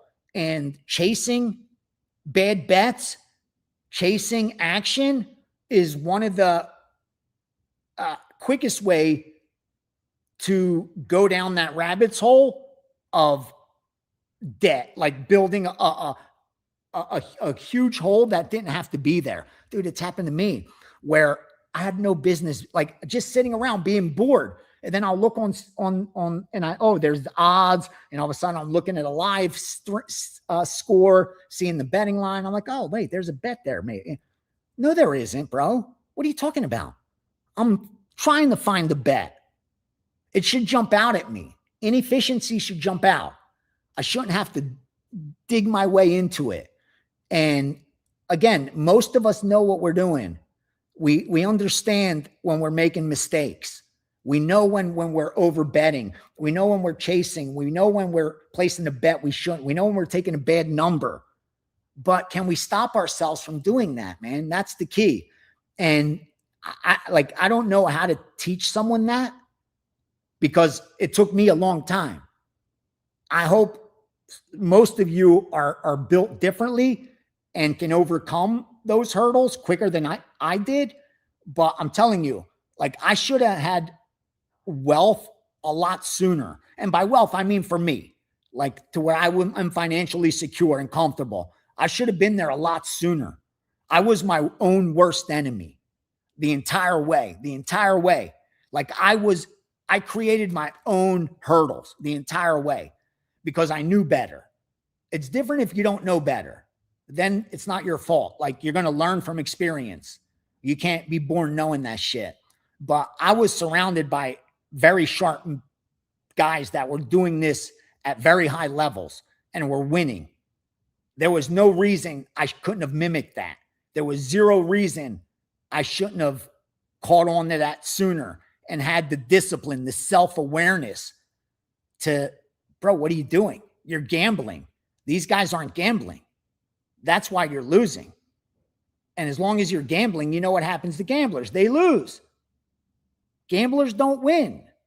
The house wins. Bookies win. But we're not, I don't look at what I do as gambling. It's like with trading. Like if I looked at it as gambling, I promise you, I would not be investing the capital that I'm investing or having the balls to bet the bets, place the bets that I make. But I'm very confident I have the best of it. And that's, as long as I feel I have the best of it, I'm comfortable. I'm okay with that. Like, even if I lose, again, no one wants to lose, but at least I know I'm placing good bets.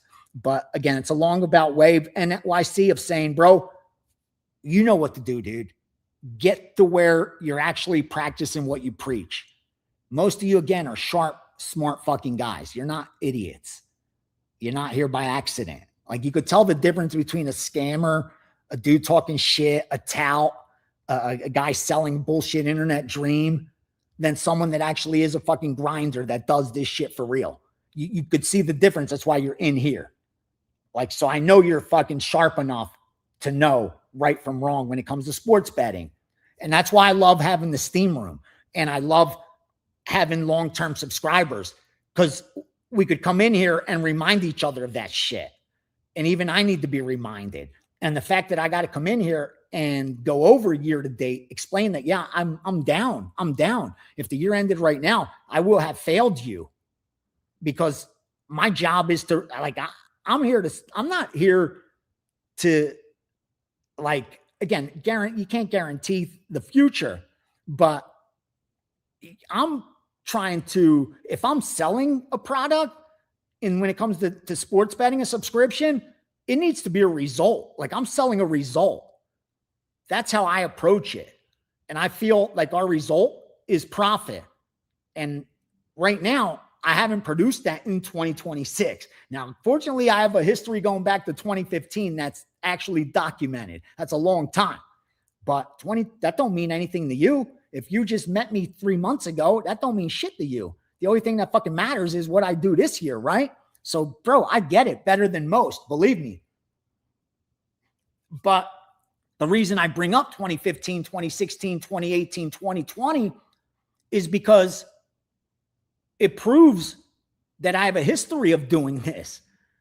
Again, it's the equivalent of coming on. There's so many in the sports betting world. Anybody come on, talk all kind of shit, but it would be as if I read 100 books on brain surgery and I came in here and just kept talking all this knowledge on brain surgery, but I haven't performed a single fucking procedure.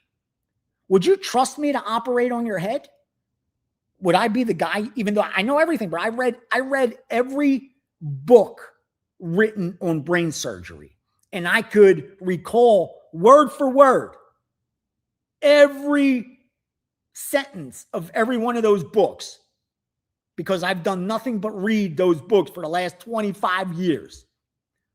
Would you still let me operate on your head? Fuck no. But the guy across the street, he's done it for the last 10 years, and he's got 90 patients. 85 of them survived and are thriving. 5 of them didn't work out so well. I'm going to go with that guy, right? I'm not the guy that is sounds great, looks great, but has zero fucking experience and isn't doing this for real.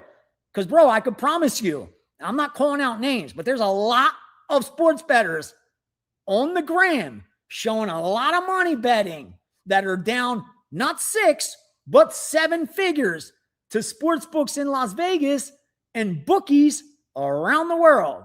In fact, many of them are on payment plans to bookmakers around the world as they show you their luxurious lifestyle and all that money they're making betting sports.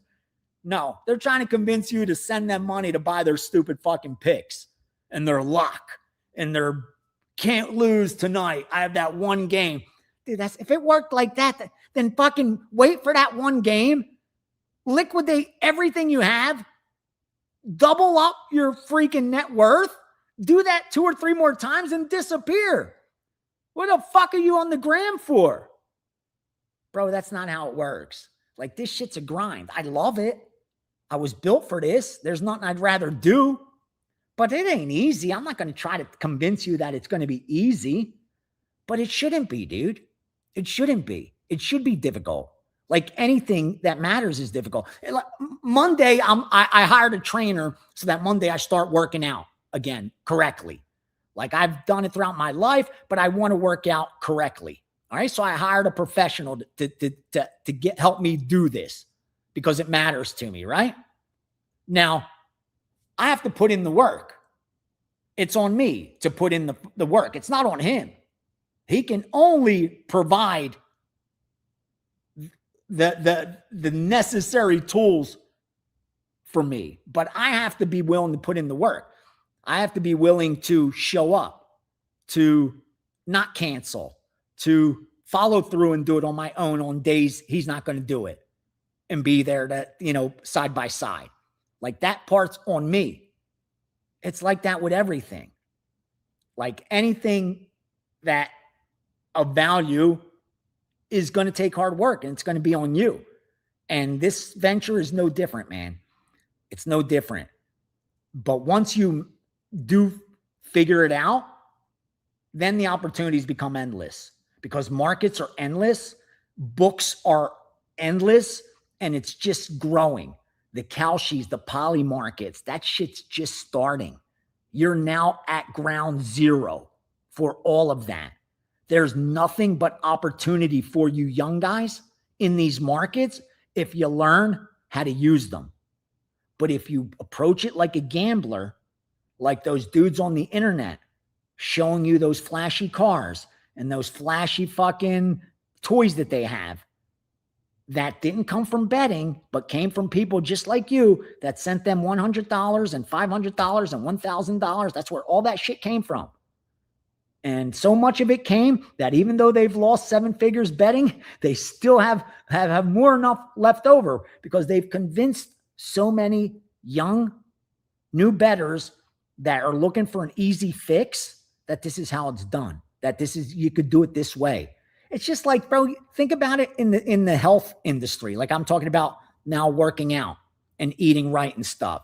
Think about how many fad diets over the last 30 fucking years, before the shot, before this GLP shit. How many diets were out there? And what was every diet, what was it designed to do? Make it easy on you, right? So that you don't have to work hard to lose weight. So that now you could eat what you want. Remember those commercials? Eat what you want. Never work out. What were they trying to entice? That emotional side of us that thinks, fuck, not eating sucks. Working out sucks. Wow.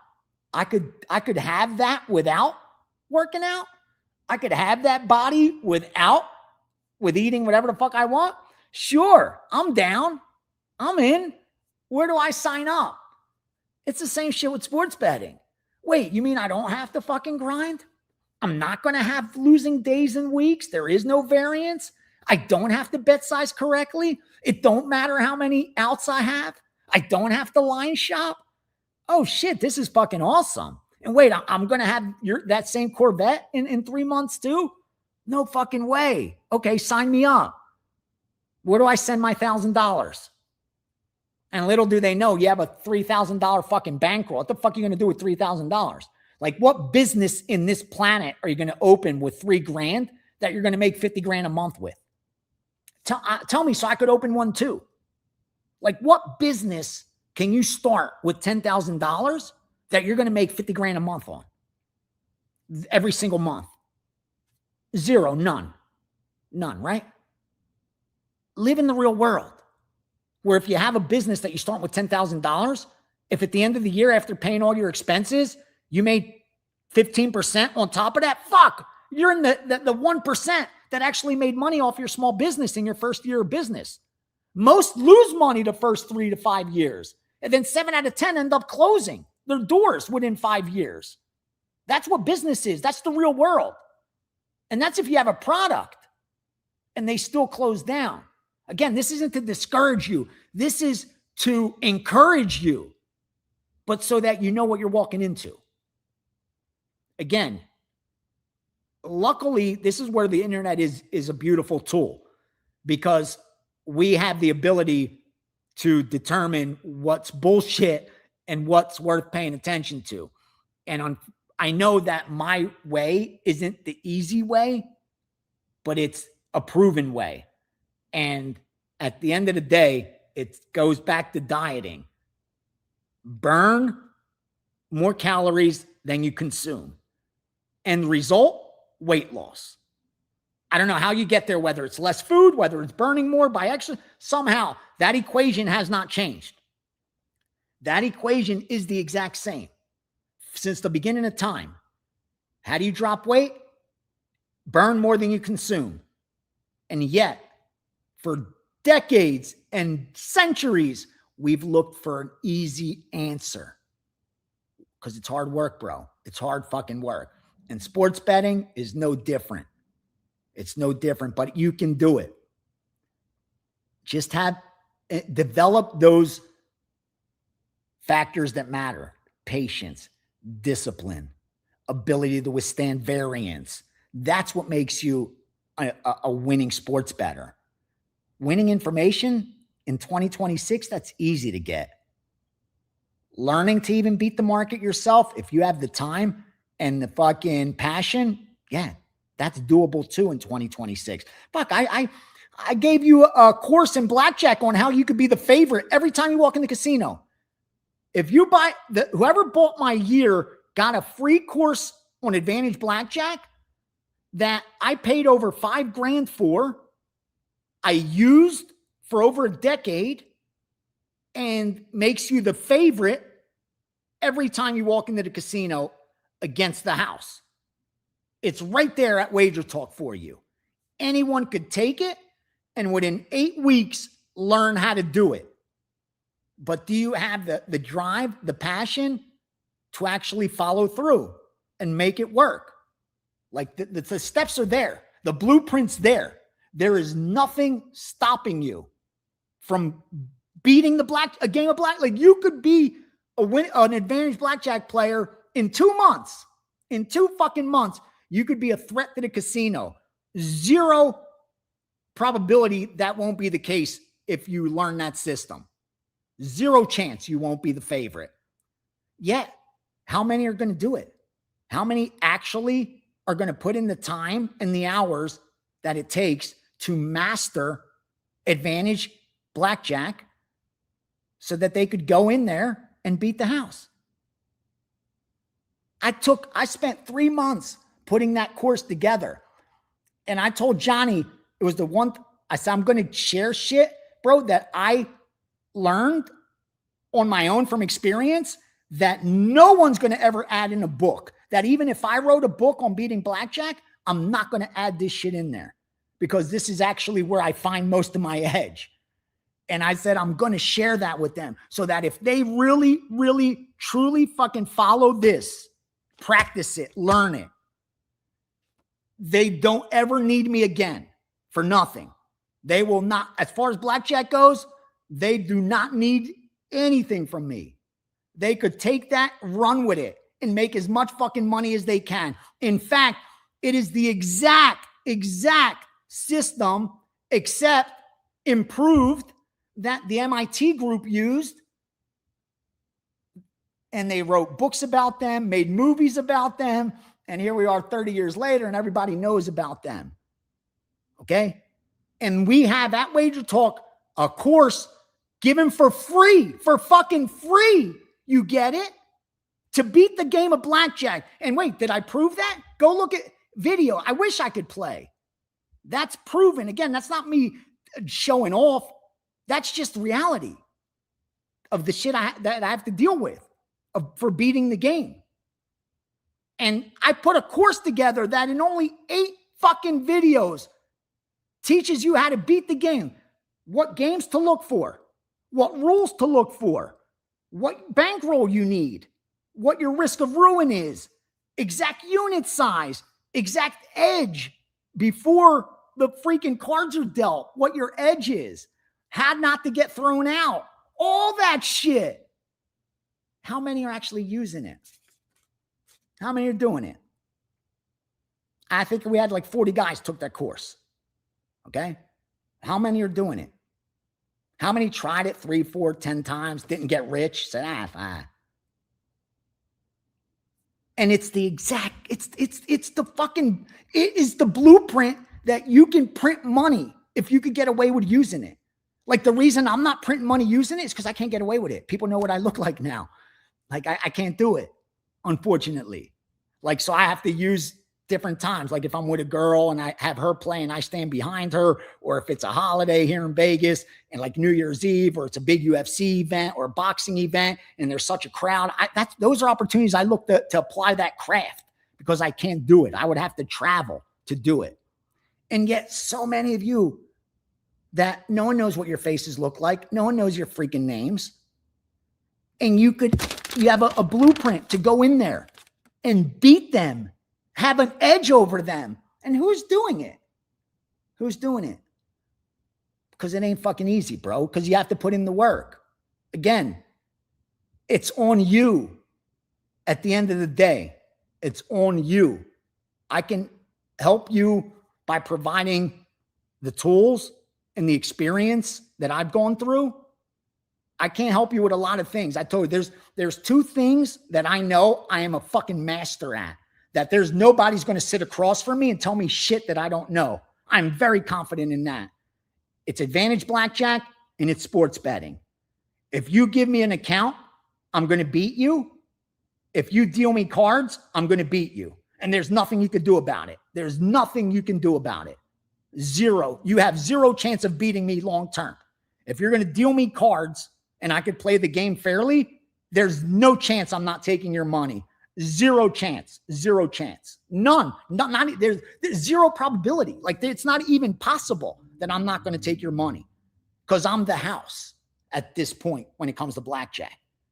And this sports is no different.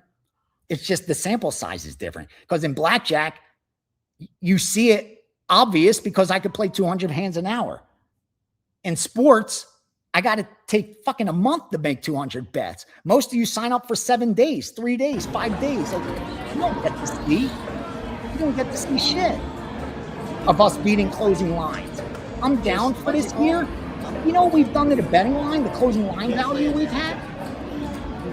We've gotten so unlucky at times.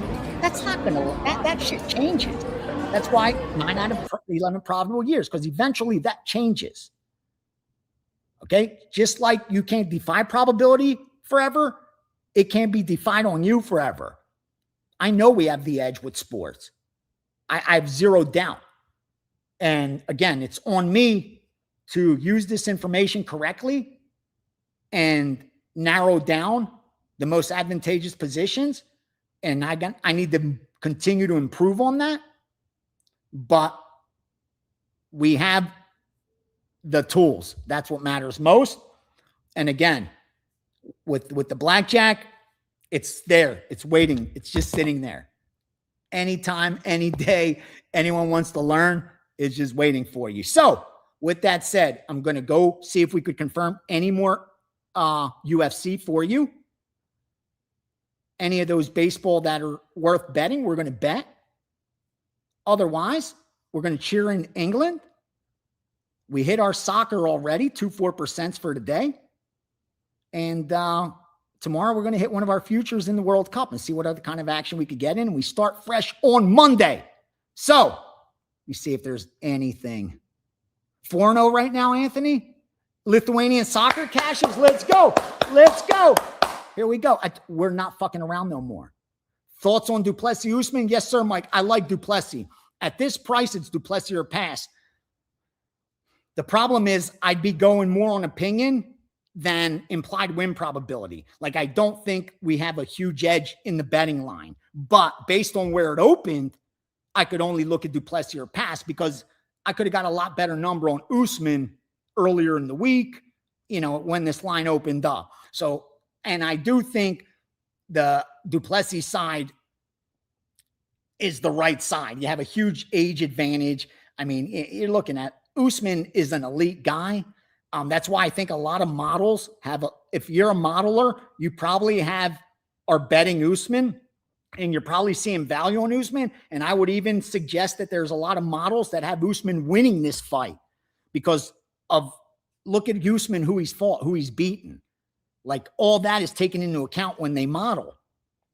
But in 2026, I have to look at a guy whose knees are gone. Both knees are gone, who's touching 40 years old, whose best years are behind him, against the Duplessis, who's at that age that he's probably in his prime, that is as motivated as you get coming off a loss like he did. I just think it's a decent spot for Duplessis, but I think I'd be betting more opinion than inefficient price. So I can't get there yet. Just like I haven't gotten there with the over. But I do like Duplessis, and I do like the over in that fight.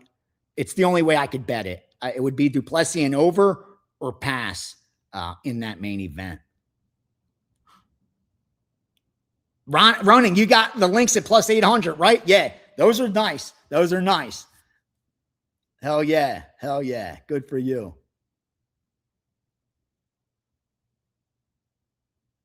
Yeah, Sean, yeah.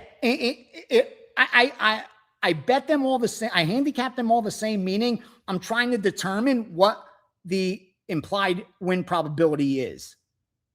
Like, that's the hardest part. And there's no science to it. There's no correct blueprint. Everyone does it differently, which is why we all come up with a different implied win probability. And that's what creates markets, right?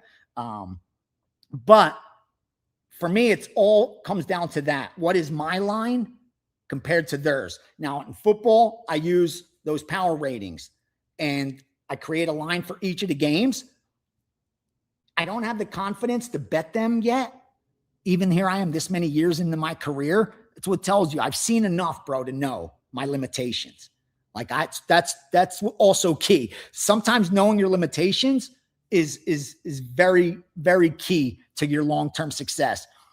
So I haven't had the confidence to just fire away at every offline. I do a handful on occasion, you know what I mean? I'll narrow down, but not all of them. I wait as the accounts that I provide for betting syndicates and different wise guys in multiple markets. I'll see, like, if they'll come on. So let's say I like Indiana at -2.5, and all of a sudden in the accounts, they want to bet Indiana at -2.5. Boom. I know, all right, I'm on the right side. I saw it the right way. My power rating's on point. So I use those for them for confirmation. But I also, now I hired a year ago, and I'm starting to have that confidence in my own shit, in only my own shit, not needing confirmation like we've been doing with the tennis, because I'm not going to get the confirmation. So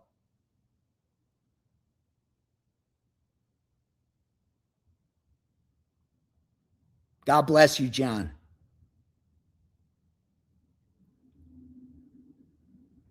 My man, Block, welcome. Always see you in the mornings, brother. Always see you in the morning. Thank you. Thank you for taking some time out to join us. One of the good guys. One of the good guys. My man, Block. Yeah, bro. The weight cuts are ridiculous. Like, I've been behind the scenes, so I've seen that shit in action. Like, fuck. The weight that they cut is ridiculous. They are dying. Like, they're literally dying to, like, their bodies are dying. When you're cutting that kind of weight, you're slowly but surely killing yourself. Like, that ain't no joke. That's what they go through, the big weight cuts, I'm talking 25 plus pounds. That ain't no joke, bro. That's no joke. Those guys that cut that weight. Nasty shit, crazy shit. But they all do it, so you have to do it. Like, so you can't fight at your natural weight because you'll be so small. And that's what sucks. Nobody's really fighting at their natural weight. I know like some ones trying to do it where they weigh you 30 days out and that kind of stuff. So it is safer for the fighters. But yeah, a lot of them just are so used to it, though. It doesn't, it's not really that huge of a negative. I don't think it's not a positive, but like, we hear it and it's like, wait, he cut 30 pounds. I'm going to fade him. But then you're like, wait, he cuts 30 pounds every time. So it is like, I don't know how they freaking, I see it in Contender because for Contender, I go early because we have production meetings, we have walkthroughs. There's a lot that goes on for a UFC event. Believe me when I tell you. And I'm there when those guys are like, so it's been 24 hours since they're not even 24 hours since their weight cut. You know what I mean? But you still see the residual effects from a lot of them. Like, it's wild, dude. It's wild.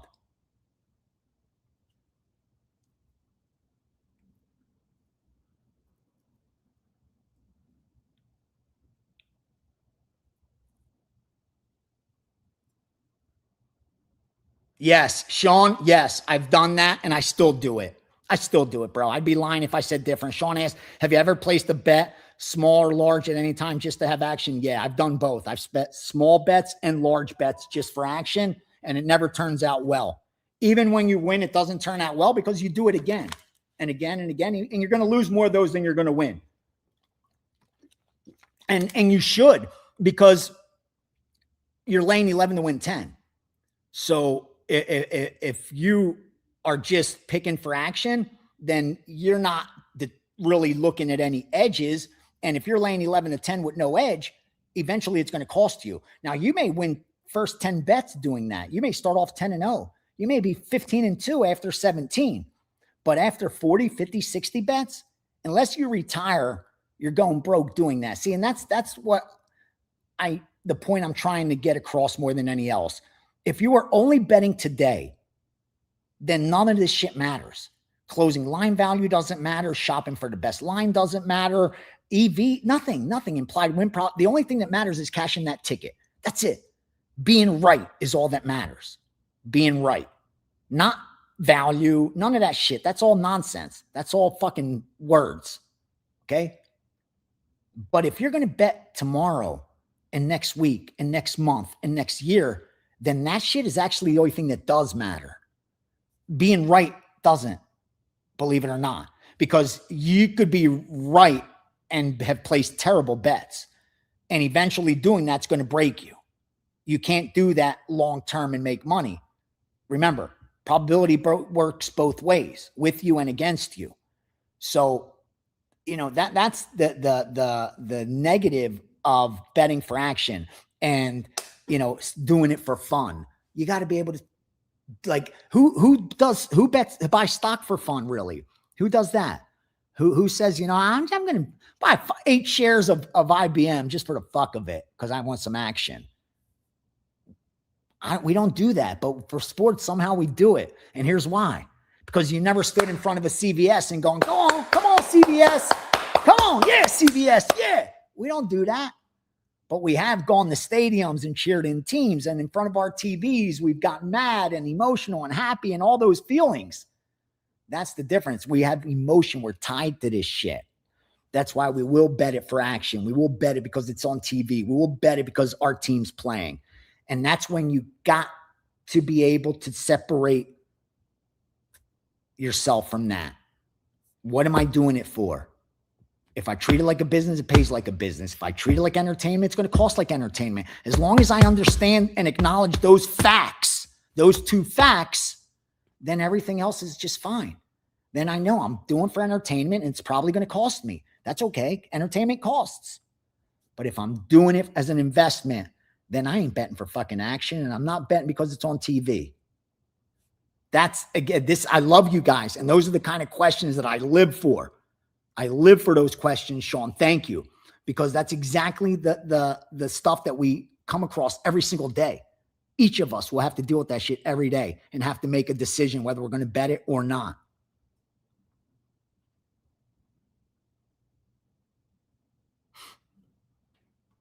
Thank you, boys. I love you guys.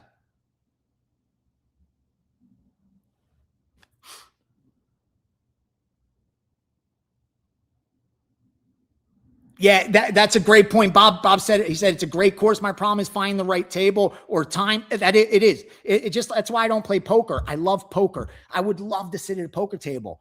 It just takes too much time. It takes a lot of time. Blackjack's the same. And especially if you're an advantage player, like you can't just walk down to your local casino and beat them every day. Like I wish I could just go have my coffee in the morning, play 4 hours, have lunch, play another 4 hours, then go home.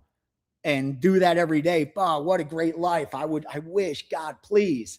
Unfortunately, the casinos don't, they frown on that and they don't allow that. So it takes some hustle. I'll put 2 hours here. I'll put 1 hour there. Oh, I got to take today off because I got heat. Like, yeah, it's a grind, bro. It's a grind. But here, the thing is, I love doing it. I came here by myself, single, 25 years old with only a couple $100. And yeah, I dove right in, man. I dove right in. That's one thing I know I was built for it. Like they say, actors go to Hollywood, politicians go to Washington, models go to New York, gamblers, you know where we go. And that's what brought me here. Like, I ain't gonna lie to you, bro. I got gamble in me. Are you fucking crazy? I used to gamble on anything. Shit, I've gambled more in my basement in Philadelphia than I gambled here in Las Vegas. There was probably more bet on the hood of my car rolling. Dude, we played blackjack on the hood of my car for like $300, $500 hands of blackjack. So believe me, I've got gamble in me. I've got gamble in me. I have to fight that instinct, because what happens with gamblers is we don't value money. Money becomes a way of keeping score. And I did that for far too long. But yeah, I bet I had toss in the parlay. I think she was like minus 110, 115. I threw in the parlay. She was borderline. I think we had her around 58% win rate. Not where we could place a bet on them. I don't have no summer league today, guys. I don't have anything. I haven't done well with the summer league. I know the one night we swept. But overall, I'm a little bit disappointed with the summer league results, because I know a couple of years, like, they'll only fire like 15, 16 plays and go like 12-3. You know what I mean? We did bet that Libertad Barcelona over already, right? That soccer in Ecuador. Yeah. Okay. All right. So yeah, we're up. We're caught up, man. We're caught up. Now, like I said, I'm going to go over the MMA over this next hour. So up until 4 p.m. Eastern, keep your eyes open and your emails ready to go, because I will be finalizing MMA. I will be finalizing baseball, and then enjoy the rest of your day. Ladies and gentlemen, have a great fucking day. Enjoy the World Cup tomorrow. Enjoy it.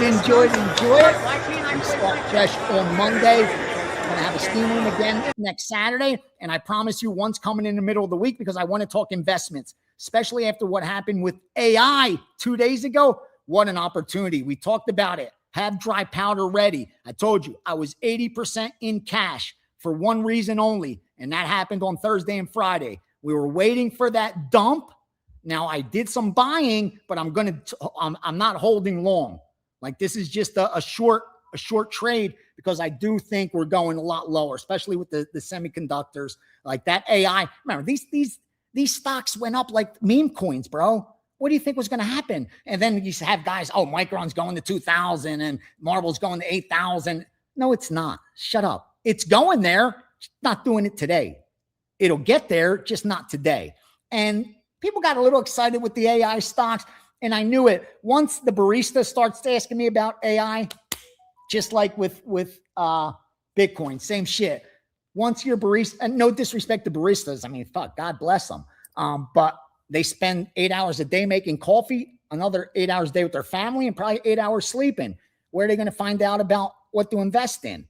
So when your barista is telling you to buy crypto, that's probably the top. You're probably at the top at that point. So when everybody's telling me to buy at the top, that's when you know it's time to either start shorting the market or sit in cash and wait. So I've been sitting in cash and waiting, and we just had an opportunity. With that said, I am long Palantir. I haven't got out since 108, and I'm not getting out. I'm holding that. So when I die, whoever I'm leaving that shit too. They'll get Palantir along with some crypto and shit. So God bless you and your families. Stay safe. Thank you for your continued support. Honestly, I appreciate you and respect you guys so much. And I apologize for not being profitable in 2026 yet. But as I said, I've been consistent since day one. Our goals are aligned. I'm working hard for you. And I feel confident, especially with the next 5.5 months that we have ahead and what's waiting for us. God bless. Stay safe and do some damage. Bet size correctly, we'll be okay. Go Argentina, right? They're 40. We get more with Argentina. So we're going to cheer in Argentina tomorrow, but deep down, I think Spain beats them. Spain's the best team. Thought so going in. My opinion hasn't changed at all. Go Spain. Love you guys. Talk soon.